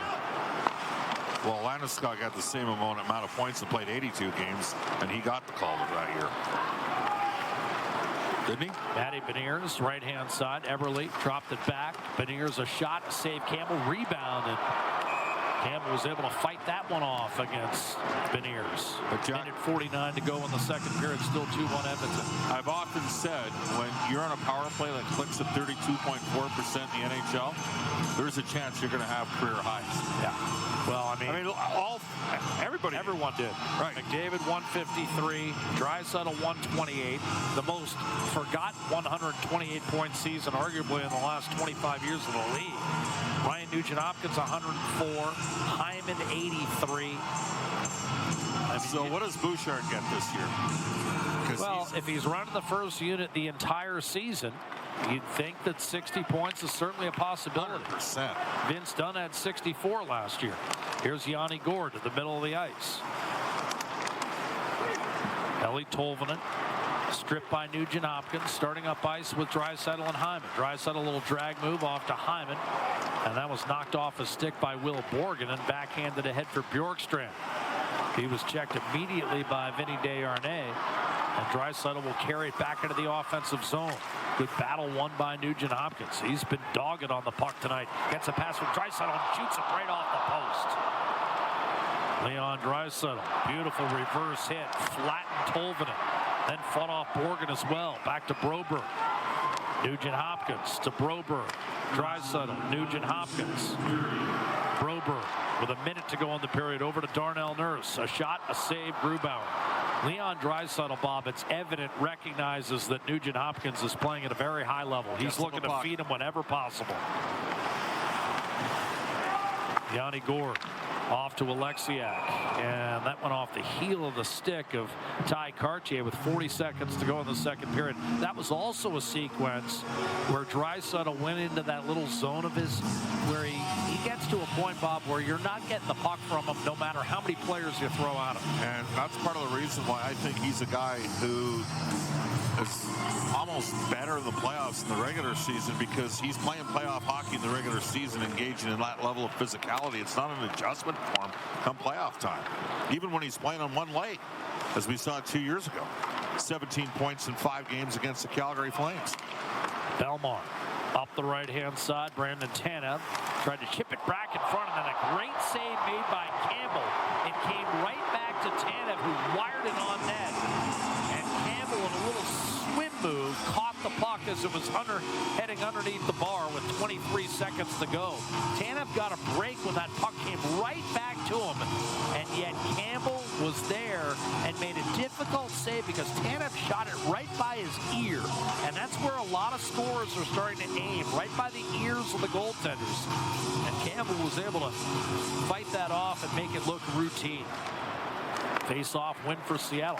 They've done a nice job on draws tonight. Here's Tanev, left circle. Shot swallowed up by Campbell. The rebound back to Tanev. Down behind the net, Cartier is able to poke it free of Bouchard. Off balance, Justin Schultz. A weak shot that's blocked. And now Adam Ernie at center ice will dump it in, and that will be all for the second period. And the Oilers will take a 2-1 lead into the dressing room. And now we've got some rough stuff with Nurse getting on top of Brandon Tanev and pulling him out of there. Tanev was trying to get at Adam Ernie, and Nurse immediately grabbed him and pulled him out of the pile. Cartier got a good piece of Ernie right at center ice, and Ernie went right back at him and said, "Let's go, buddy." I think Ernie might get the extra minor here. And then coming to the defense of Cartier was Tanev, and then he got heaved-owed by Darnell Nurse as we had a little bit of fireworks here again in the second period. Shots 12-5 Edmonton in the first, 18-5 Kraken in the second. But that matters not. The Oilers are able to nick Grubauer for one, thanks to Ryan Nugent-Hopkins, who made a fantastic defensive play to strip Tanev at one end and then feed Hyman in the slot. Nurse looked like he was trying to bend Tanev's head back behind his shoulder, so that was an awkward situation. A friendly reminder to respect your fellow fans. Let's make tonight a memorable experience for everyone. Tonight, tonight's preseason Edmonton Oilers Community Foundation 50-50 raffle. Jackpot is now just under $90,000. It's still climbing. If you buy your tickets before tonight's 9 p.m. early bird draw, it's your chance to win a pair of lower bowl tickets to the Heritage Classic during the live draw on the third period. Purchase your tickets in person from 50-50 Settlers on the concourse, or scan the QR code on the video board and go directly to the buying link. The draw for this life-changing main jackpot will take place October 14th at 11 p.m. Thanks for supporting the Edmonton Oilers Community Foundation. Get into the game and experience Oilers hockey with a group of friends, teammates, co-workers, family, or customers. Select from reserve fan seating or food-inclusive seating options. Group seats start at just $49. Book your group outing tonight at edmontonoilers.com/groups.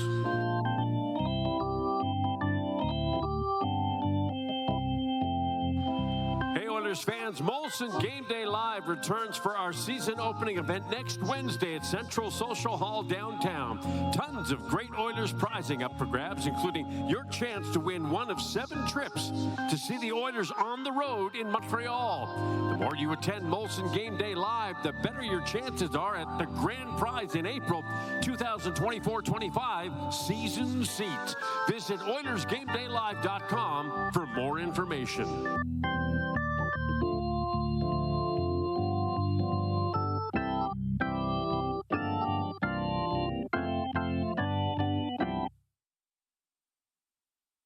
Fans, don't miss exciting Oilers hockey right here in Rogers Place. The Oilers kick off the 2023-24 campaign October 14th when they take on the Vancouver Canucks. Puck drop for the home opener is scheduled for 8 p.m. You can purchase your tickets for that game and any game this season by visiting EdmontonOilers.com/tickets. And fans, don't miss the chance to score with this limited time deal at the Section 109 Ice District Authentics location. Take advantage of a buy one, get one 50% off deal on Mitchell & Ness products. Get yourself geared up and ready for the season with this smoking hot deal. Available only at the Section 109 location. Make sure you swing by during the intermission.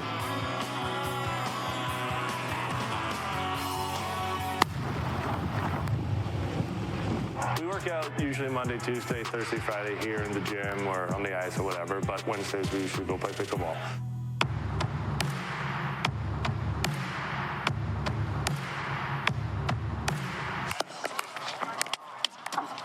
So every Wednesday at kind of like 9 o'clock, we've been going and playing pickleball, and there's a lot of lovely people there that we kind of play a tournament style with.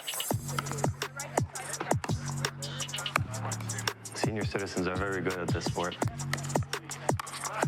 They knew where to place themselves, and they hit the ball very well. You know, they put a lot of spin on it, so when you try to return it, it's a lot harder than it seems. After you serve it, on the return, you can't just go and volley the smash in there. You got to wait for it to bounce, so that makes it easier, I guess, for everybody, regardless of skill, to get good rallies. It's been wide age range, but it's still been really good and really competitive, so it's been fun.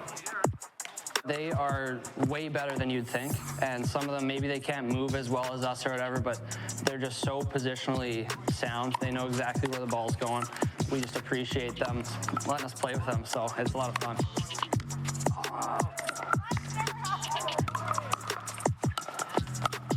Stu, definitely, you know, I can tell he's been playing for quite some time. You know, he was hitting it with a lot of spin, and he knew where he was going. He was hitting it really hard.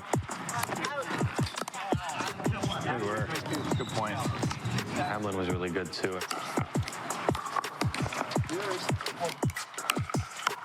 Whoa, you were good. That was probably the worst one. It was my first game, so I was learning. Okay, like this. Okay. Yeah. He was pretty good. He was telling me before that he didn't think he was going to be good, and I thought he exceeded my expectations. He was kind of, you know, he picked it up pretty quick. He's a bit of a bigger guy too, so, you know.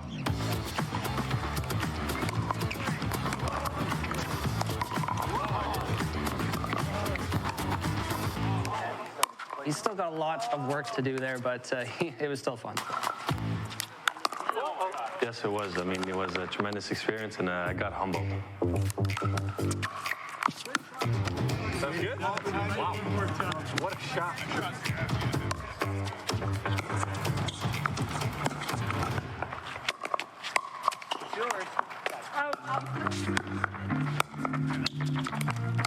There's some good players. Zach Holmes probably at the top. He's just so big. You know, you can't get the ball around him.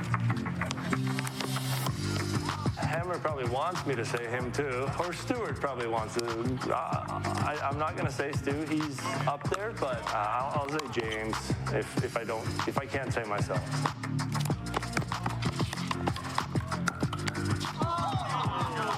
Good shot, Chad. It's been a fun kind of thing just to get away from the rink and still do an activity. All right. It gets competitive, and we usually have the same guys every time. So it's been a lot of fun.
Second period marker has the Oilers up by 1 after 40 minutes of play. The score is 2-1 for the home squad. As I'm pleased to welcome you into another edition of the Oilers TV Intermission Report. I'm Tony Brar. You know Paige Martin. And before we get to the hockey talk here, Paige, just wanted to give a quick shout out. Of course, there's two individuals that do such a great job in running the in-game presentation here at Rogers Place. Of course, Lindsay Gullett and Josh Park. Josh Park is actually on the call tonight and in our ears, and we just ran into his father, Travis, who is celebrating his 50th birthday. So a big happy birthday to you, Travis. We just saw him a couple of minutes ago, and he doesn't look a day over 35. But speaking of the 30s, and let's jump up one number to number 36, Jack Campbell, who continues to make his mark with Edmonton. I really liked that transition. That was really nice. Jack Campbell has had a few starts through the preseason, and I think what's been so great to see is his level of confidence that he's come into camp in the preseason with, but also the amount of fun that he's having as well. He's having so much fun out there, and I think that it's translating into how well he's been playing. Yes, he's been making incredible saves, some big saves in big moments, but it's not always about those big flashy saves. It's about keeping your team in the game, and that's exactly what he's done through each of his starts. So I think that Oilers fans can be very excited about what we have been seeing from Jack Campbell, and I mean, credit to that save that we saw in the last 30 seconds of the second period. And in his two prior starts, he stopped a total of 66 of 68 shots coming into tonight, picking up right where he left off. He's been phenomenal for Edmonton. But let's jump to the other side of the ice, where Zach Hyman made his mark in this hockey game, and a nifty little play here by Ryan Nugent-Hopkins to kind of hold up just enough and buy a little space for Zach Hyman. Right here, just holds up just enough and then gives the puck to Zach Hyman, who makes an excellent move to the slot and buries another in the preseason. I love that Ryan Nugent-Hopkins doesn't give up on this play. It was turned over from the Oilers, and then Ryan Nugent-Hopkins chases the puck back down. He picks it back up, and then he's got Connor McDavid and Zach Hyman coming with him over the blue line. Of course, then he finds Zach Hyman right in the slot, and Hyman makes that wise decision to just pause one moment for the correct shot and makes no mistake. And that goal comes on the power power play as we take a look at the scoring summary in that second frame. And this is why we highlighted Jack Campbell. He turned aside all 17 shots directed his way in the middle frame. So 2-1 is the score so far here tonight at Rogers Place. Let's take a look at the NHL out-of-town scoreboard. 4 other games in action tonight. Carolina defeats the Nashville Predators 4-1 on home ice. The New Jersey Devils shut out the New York Islanders. I gotta say, Paige, the Devils, they look legit, led by Jack Hughes, of course.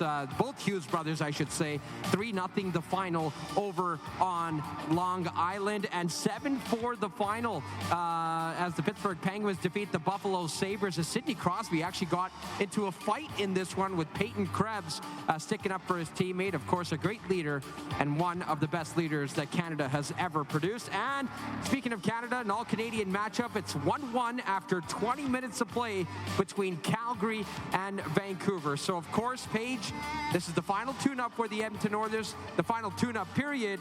What are you looking for here from Jay Woodcroft's side?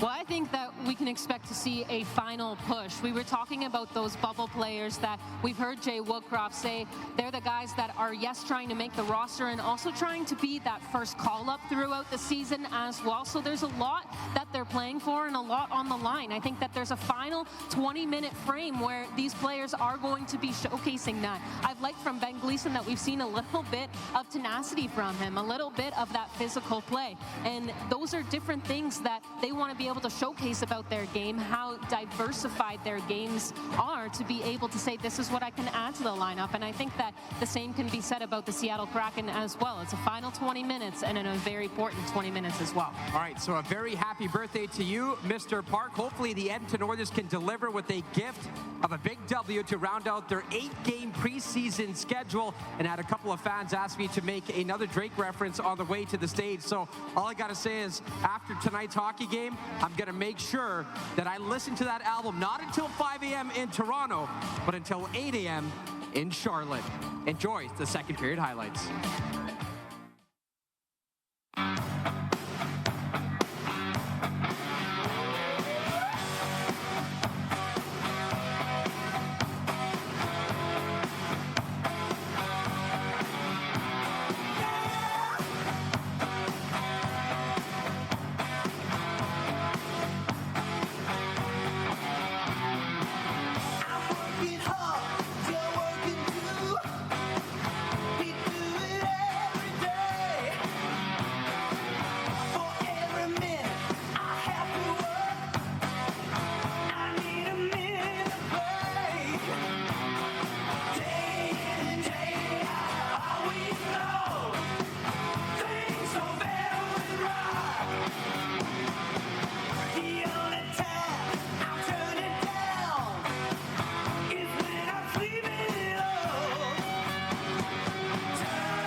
In the booth at the gate outside, when they pull up they give me loose. Yeah, jump out boys, that's Nike boys hopping our coast.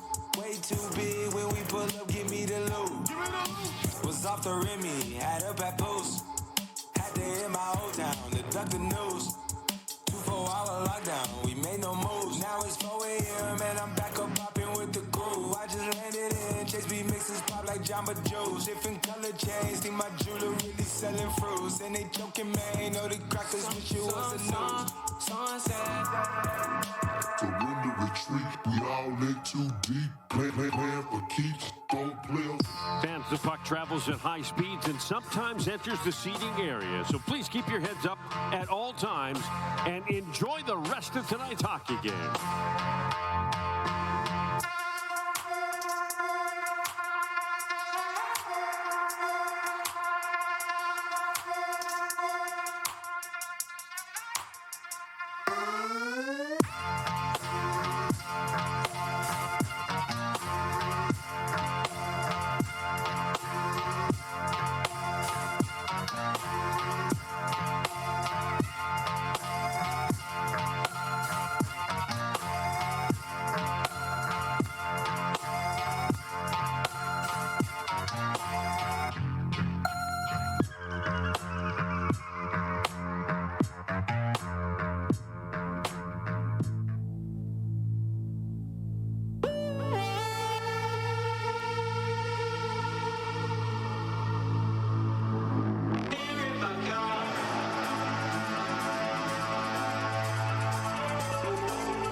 back live to Rogers Place in our Legacy Heating and Cooling broadcast booth. The score, 2-1 Edmonton. Power play goal by Zach Hyman. The difference right now off a strip from Ryan Nugent-Hopkins. The ensuing feed right on Hyman's tape, and he puts it upstairs.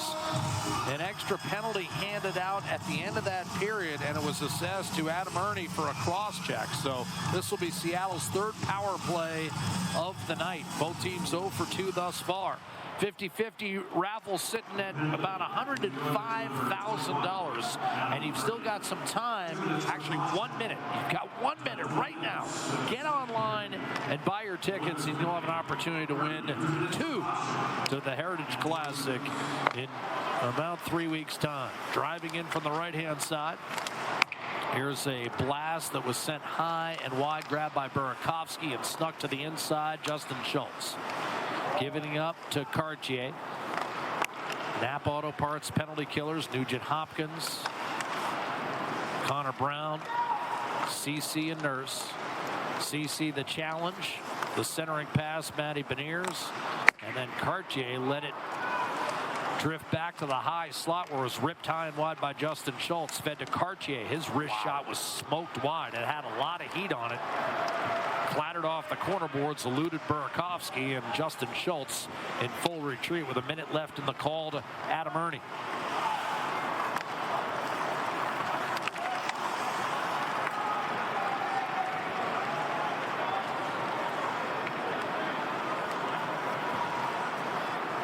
Controlled and dropped back to Jordan Eberle.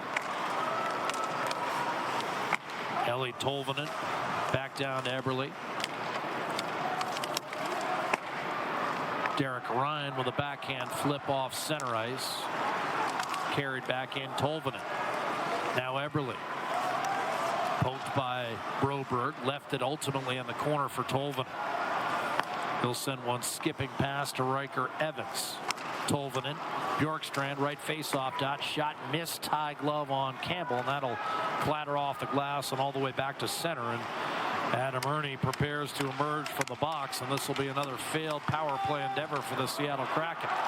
Taken away by Evander Kane at center ice. Wrist shot, score! Posted in. 3-1 Edmonton.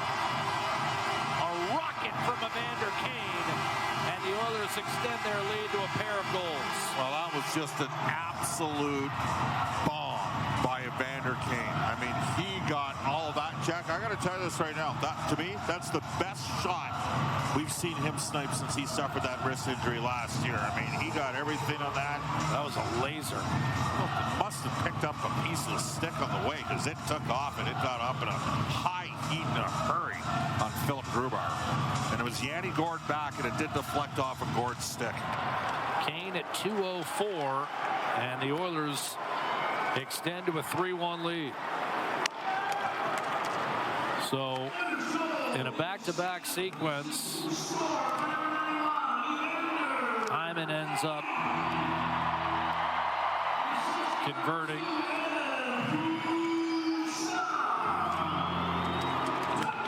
And then Seattle fails to capitalize on a power play, and the Oilers come right back the other way and push their lead to 3-1. Evander Kane at 2:04, and that's another point for Evan Bouchard. He's got 2 assists in his last 2 games. Was that too many men on Seattle? I thought so, but they didn't call it. Jaden Schwartz up to Brandon Tanev. Tried to center, tipped away by Nurse. Now a shot from distance, and Campbell snatches it cleanly at the expense of Will Morgan. Well, the Oilers up 3-1, and if they should close this out, it would be 5-2-1, the preseason slate. And a reoccurring theme in all 3 of Jack Campbell's starts, Jack. Solid. And outplayed the other Guardian. Just the single assist for Bouchard on the goal. Zach Hyman at center. And remember, with NHL players now in the lineup the last couple of games, the Oilers have also gotten 3 power play goals, Bob. 2 on Wednesday, and of course Hyman's go-ahead power play goal tonight. I might have said Edmonton was 0 for 2. They were 1 for 2. Well, we should mention they're still working on some kinks in the score sheets, new computerized system for the National Hockey League. preseason for them as well, and it said 0 for 2 on the. Well, I knew they had scored a power play goal. I think I said 0 for 2 inadvertently, but of course Hyman the power play goal. Then they kill off Seattle's. Yep. And then end up capitalizing directly off the penalty kill, which so often happens, with special teams and goaltending. There's a reason. The shifts in momentum can happen. Desharnais from Broberg ahead to Warren Foegele left wing, cut off at the Seattle line. Burakovsky brings it back through neutral and leaves it for Jaden Schwartz. He'll in turn move it forward. Foegele angled off in the corner, but he got it out to Raphael Lavoie. Shrugs off an initial check from Justin Schultz. That would have been offside. Lane Peterson was in early. Lavoie ended up colliding with Jaden Schwartz. Wenberg ahead to Burakovsky. Right circle wrist shot, and that just missed. Campbell trying to make himself large. Saw that whistle over the right shoulder and the crossbar. Here's Alex Wenberg for Seattle. Schwartz back to the point. Riker Evans across for Justin Schultz. Derek Ryan stays with him and actually dropped Schultz in his tracks. Then Wenberg fell down. Seattle felt there should have been a penalty called. And bursting up ice is Matthias Janmark. Drops it off for Bouchard, who rifles it right into Philip Grubauer. And Bouchard could really shoot it. Grubauer came way out to cut off the angle. 15-16 to play, third period. Oilers on top by a count of 3-1. Derek Ryan, after I think they missed maybe 2 calls against Seattle, Derek Ryan very lucky not to maybe taking an interference on Schultz. That certainly looked like a penalty. For Justin Schultz, who, like Jordan Eberle, is a pending UFA at the end of this season. Former Oilers, along with Adam Larson, Kyler Yamamoto. Seattle has kind of become Edmonton Northwest, moving in right-hand side. And a centering pass for Pierre-Edouard Bellemare. Shaken off the puck, cleared up the left-hand side to the net with a wrist shot. Connor McDavid sticked aside by Philip Grubauer. Kept it alive for Brown. Kane hovering close by. And then chipped out to Tanev. Poked away. Bellemare had it. Cody Ceci shovels it down low for Kane. Wound around the boards and held in by Ben Gleason. Working hard to see whether or not the injuries on the Oilers' back end might result in an opportunity for him. You mentioned he played 4 NHL games. Bob, that was years ago. Here's McDavid rushing in off a turnover. Could not shovel the puck through the wickets of Philip Grubauer. It's kicked out to the point. Gleason gets it back from Cody Ceci. Moves the puck to Evander Kane. Inside for Connor Brown. Those games came in his first year. It's been 4 in the American League since. Gleason flipped it down low to Kane, coming off the goal line to McDavid. High slot for Ceci. And now Gleason will give it right back to Ceci as the officials making sure there's not excessive holding down low. Kane bothered by Dumoulin, who plays it softly off the glass and out, as he's done for a decade in the NHL. Connor Brown moved it forward behind the net. Jamie Alexiak for Seattle. Nice play by Draisaitl to keep it in, albeit momentarily, as Tolvanen will spin and clear. Desharnais gets it back to Draisaitl, who put it behind the Seattle net, left for Gord by Alexiak, and ultimately the Kraken clear through neutral. Vinny Desharnais up the right-hand side. Hyman dashing after it, beaten to it by Borgen. Up the right side, Eeli Tolvanen. Alexiak cuts to his right, tries to get around Philip Broberg. Nearly 7 minutes gone here in the third period. The Oilers have tacked on one more. Kane from Bouchard at even strength, 2:04, right after a successful penalty kill to start the period. And Edmonton's lead 3-1. McDavid, Hyman, and Kane. Sent in deep by the Kraken. Gord and Eberle operating from beneath the goal line. Eberle comes out to the right circle. Good look. Riker Evans was sneaking down low. Pass just off the mark, and then Justin Schultz sent it wide. Rebound for Eberle. He'll play it back to the point. Up to the high slot. Evans to Eberle. The drop off. Beniers in front, and a block shot by Darnell Nurse. That was a great look, and Nurse was in the shot lane and blocked it.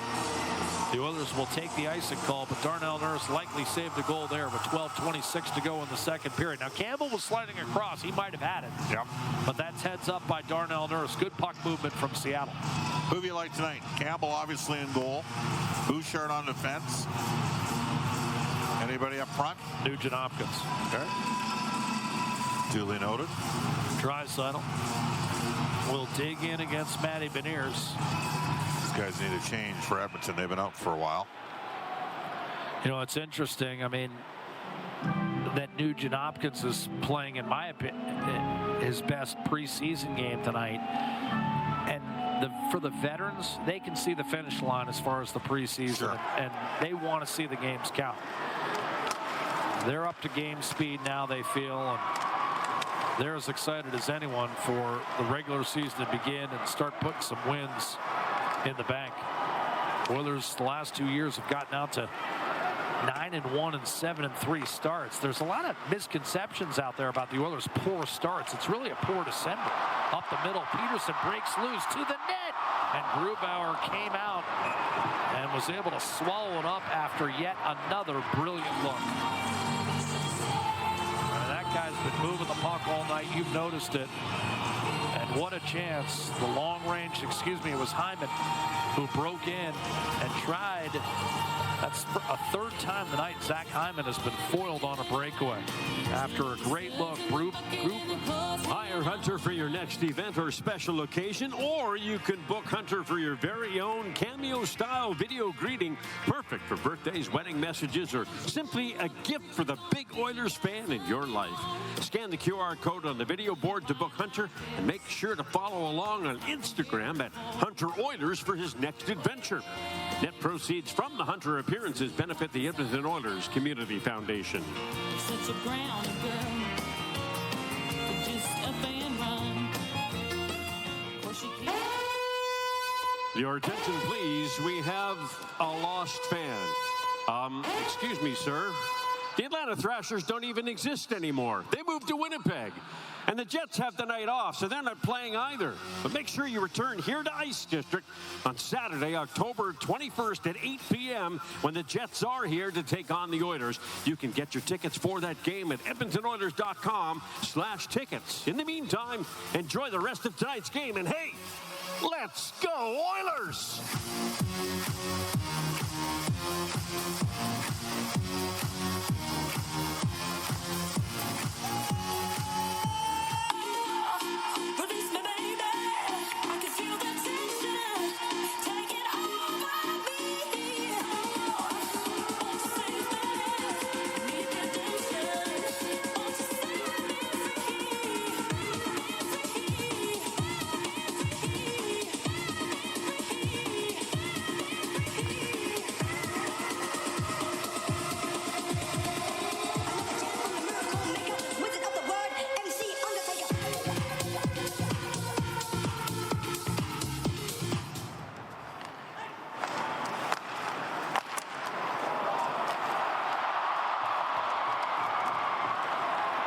The draw, Oilers pressing for more, already leading 3-1, and it's Gleason with a drive from just inside the blue line. Grubauer makes the save with LeBlanc perched right on top of him. That 6'5" frame, trying to set a screen for his D-man.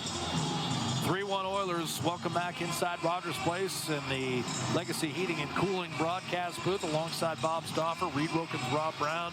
Immediately behind us here on floor 8 at Rogers Place, the final preseason game. McDavid, Hyman, and Kane, the goal scorers for Edmonton, erasing an early 1-0 Seattle lead. Jared McCann, the only man to beat Jack Campbell tonight on 23 shots, none of which have occurred here in this third period for Seattle.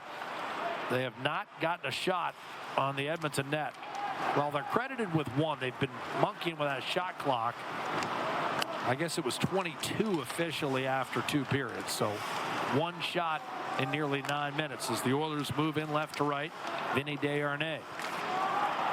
Peterson tried to make a spin move and had it taken away by Burakovsky. Barrels down the right-hand side. Wrist shot and a save. Campbell with no rebound. Square to the shooter, and he put it in his hip pocket with no problem. And those are chants of soup that echo and reverberate throughout the crowd of 18,141. And good crowd. We've had more than 36,000 people back into Rogers Place for the final 2 preseason games, and they've been rewarded with NHL lineups. And to this point, from Edmonton. Yes, and a goal spread of 10-3. Now, Calgary had an AHL lineup. This is Seattle's team to start the year. They got a good lineup going. I mean, I'm not sure Vince Dunn's going to be in the opening lineup. He might be unavailable. Not out long term, but he's banged up. Off the draw, Adam Larson briefly held the zone, but the Oilers ultimately get it clear to center. Derek Ryan had it snatched away by Yanni Gourde, who takes a pass from Bjorkstrand. He's loose in the left-hand corner. Steal by Vinny Desharnais, who turns, plays it up the boards. Ryan digging hard and ultimately forces it free of Riker Evans. Taken from behind by Gourde, but that'll be a slash on Yanni Gourde. He came in on Derek Ryan, and although he'll plead his case with 10:31 to go in the third period, the Oilers will be on the Atco power play for the 3rd time tonight. They're 1 for 2. Zach Hyman put the Oilers ahead for the first time tonight with a power play goal 4 minutes into the 2nd period, and that was when Brandon Tanev elected to pursue a 3-on-2 rush the other way short-handed. Nugent Hopkins picked his pocket at one end and fed Hyman for the go-ahead goal at the other. Well, Yanni Gourde got away with tried to get away with the slash that was not a penalty back in the late 1990s. The old woodchopper's ball. It's getting called today. I think the Dallas Stars, that's how they stick checked, the height of their powers in the late 90s.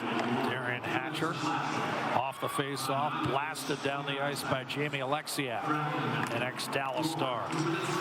Evan Bouchard to Leon Draisaitl, Hyman, McDavid, and Nugent Hopkins round out this Atco power play quintet. Larson does not get it cleared initially, but got a second chance at it and fired it up the left-hand boards. Campbell will knock it down for Bouchard, and halfway through this 3rd period, the Oilers start up ice left to right on the power play. Leon Draisaitl, nifty feed, Hyman on the right wing.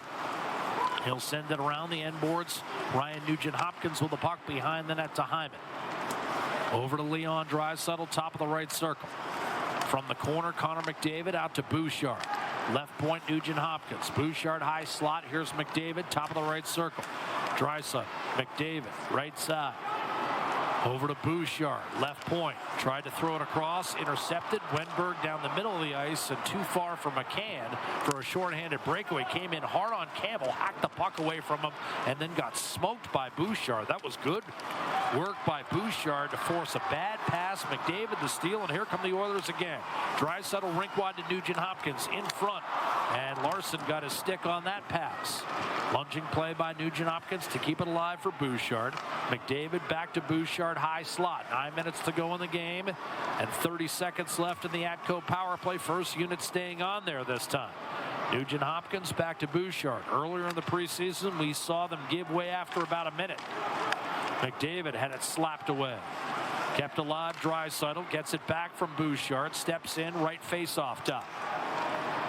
Feeds Bouchard. McDavid loading up left circle. Bouchard doesn't shoot. Pressure from Tanev. Nugent-Hopkins clears space. Left face-off dot. Tried to play it to the middle, and that was broken up by Belmar. As the power play comes to an end, the first unit out for the full 2 minutes. 8:20 to go. No further damage inflicted by Edmonton. The score remains 3-1 Oilers. Here's Ben Gleason. Building steam around Eberle. Touched on by Lane Peterson. Recovered by Dumoulin behind the Seattle net. Justin Schultz to Beniers, sent off balance. Kept alive. Peterson to CC, a shot. That was broken up. Peterson pursuing and ultimately cleared down the left-hand side. Ben Gleason will pick it up for Edmonton. Ram it off the boards. Connor Brown racing after it. Beaten to the puck by Dumoulin and shoveled in by Eberle. Jaden Schwartz, left circle. Put the brakes on. From beneath the goal line out to Brian Dumoulin. Cross ice. Beniers can't get there. CC will for Edmonton, and Derek Ryan off the boards to Evander Kane. Poked free by Connor Brown and recovered ultimately in his own zone by Justin Schultz. 7.5 minutes remaining in regulation. And Edmonton has scored 3 unanswered goals to overcome an early 1-0 deficit. Jared McCann, the only man to beat Jack Campbell tonight. Campbell 24 saves. He's given up just 1 goal at this point in each of his 3 preseason starts. And remember, in 4 postseason appearances in last year's playoffs, he played to a save percentage of better than 96. Yanni Gourde to Burakovsky through the neutral zone.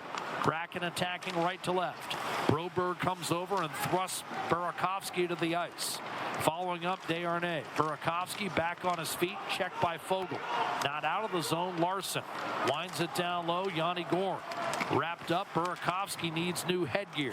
Desharnais will not allow Gourde to get free. Back to the point, Adam Larson steps in, dishes off. Evans a shot, save Campbell, again, no rebound. 6:35 to go and some rough stuff in front of the Oiler net. And Broberg physically engaged as well as Vinny Desharnais. The teams have split 50 shots on net evenly, but not the goals. 3 belong to Edmonton, just 1 for Seattle. It's the Oilers by a deuce with 6.5 to go in the preseason. This is Ford Dealers NHL Hockey. The Oilers Radio Network. You're down.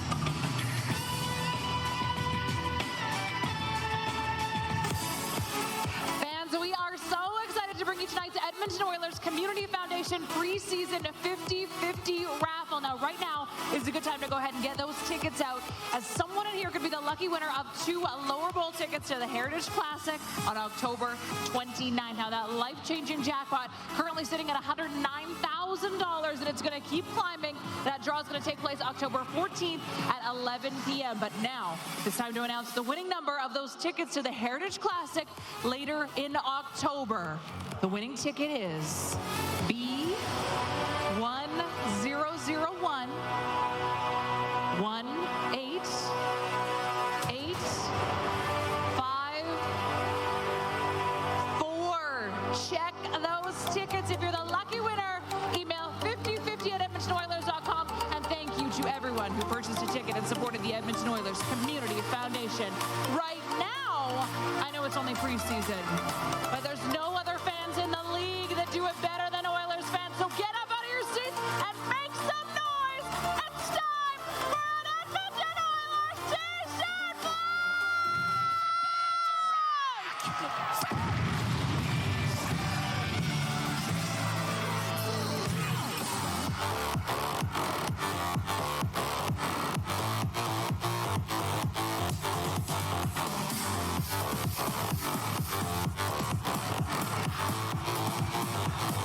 Face-off coming to the right of Jack Campbell. 3-1 Oilers. Campbell 25 saves. Staking his claim to be the Edmonton opening night starter when they head to Vancouver. They'll practice Tuesday, then fly straight to the home of the Canucks, and we'll have the season opener for you right here on 6:30 CHED and the Oilers Radio Network next Wednesday night at 8 o'clock Mountain Time. Oilers Canucks once again open a regular season. Edmonton in openers over the course of its franchise history, 25-13-5, including a come from behind win over those Canucks last year. They were down 3-0 on home ice, rallied to win it 5-3.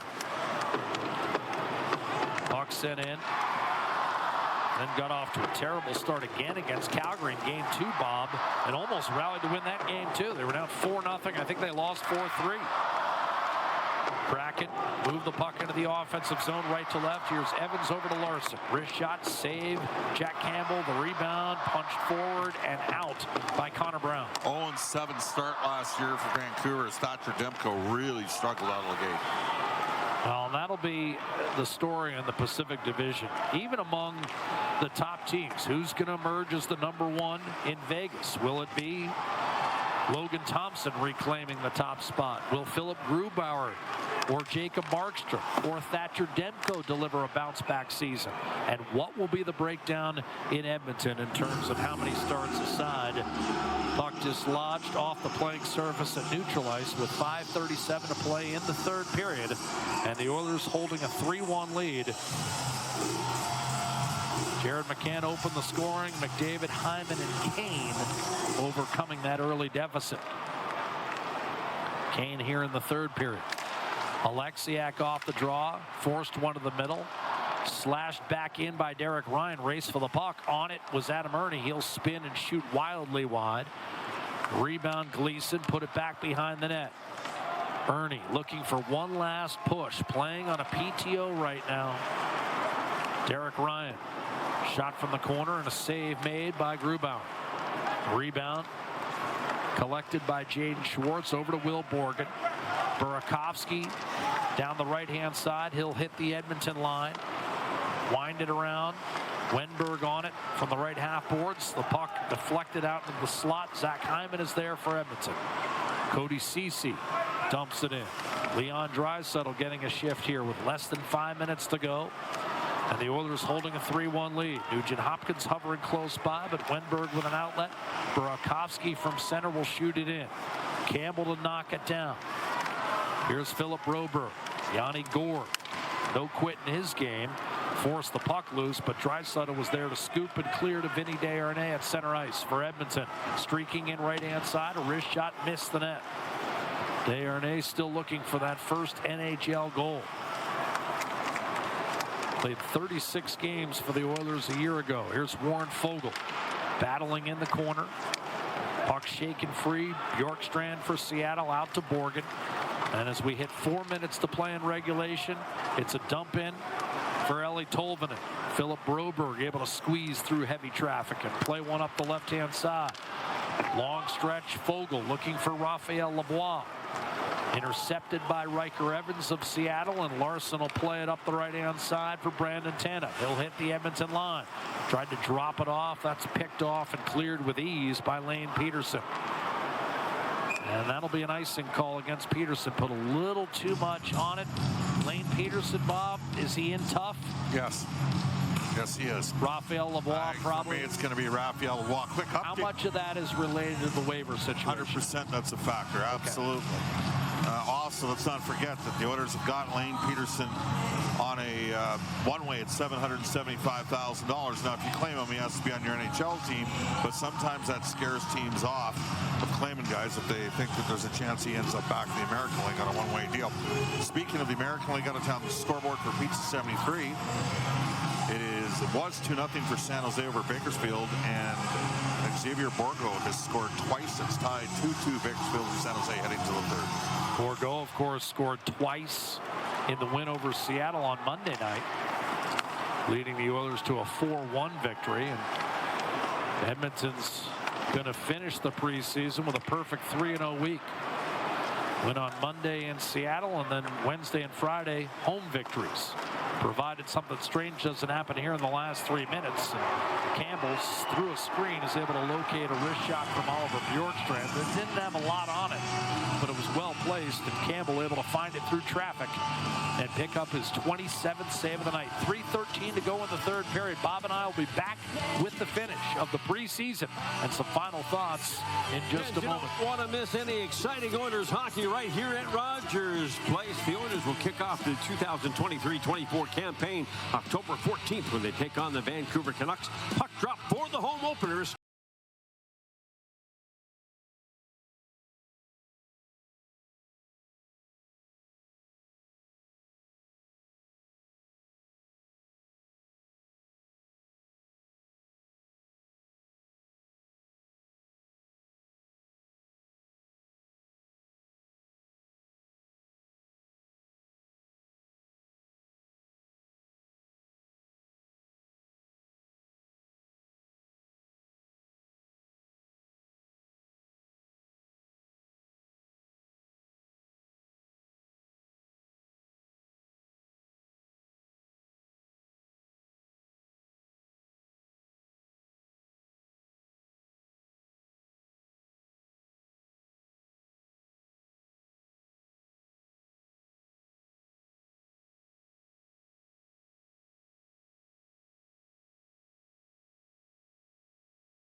Broken up, Lane Peterson. Defended by Riker Evans. He's got it. He'll move it around. 35 seconds left. Ceci. Ricocheted back out. Ben Gleason will settle the puck. 29 seconds left. It was a 4-1 win by Edmonton Monday at Climate Pledge Arena. 3-1 lead here. 20 seconds left. Through center by Fogle. All the way down. 15 seconds. Fogle defended by McCann. Final breakout for the Kraken. Jordan Eberle through the middle of the ice. Here's Beniers with Burakovsky, who moves it in. 6 seconds left. All the way back, Bjorkstrand. Schultz, a shot stopped by Campbell. Desharnais took care of the rebound. Burakovsky at the horn. That's all. Edmonton picks up the win. Throughout this preseason, Seattle's done a lot of great things. A lot of things that you can bring into the regular season that starts on Tuesday. Now the wins and losses don't matter throughout the preseason. Yes, you'd love to win them all, but everything's back to zeros. Back to zeros it is. Some decisions will be made. The Kraken will practice tomorrow. There's a fan event at Kraken Community Iceplex. We look forward to that. An off day on Sunday, and then the regular season will begin. So for Piper Shaw, JT Brown, and our entire crew, preseason hockey is over. The Kraken finish at 3-2-1. It's an outstanding camp with some young players pushing the veterans hard for jobs. So we'll see what happens, and we'll see what happens for real in Las Vegas Tuesday. We'll see you in Nashville on Thursday of next week. From Rogers Place, this is John Forsland. Good night, everybody.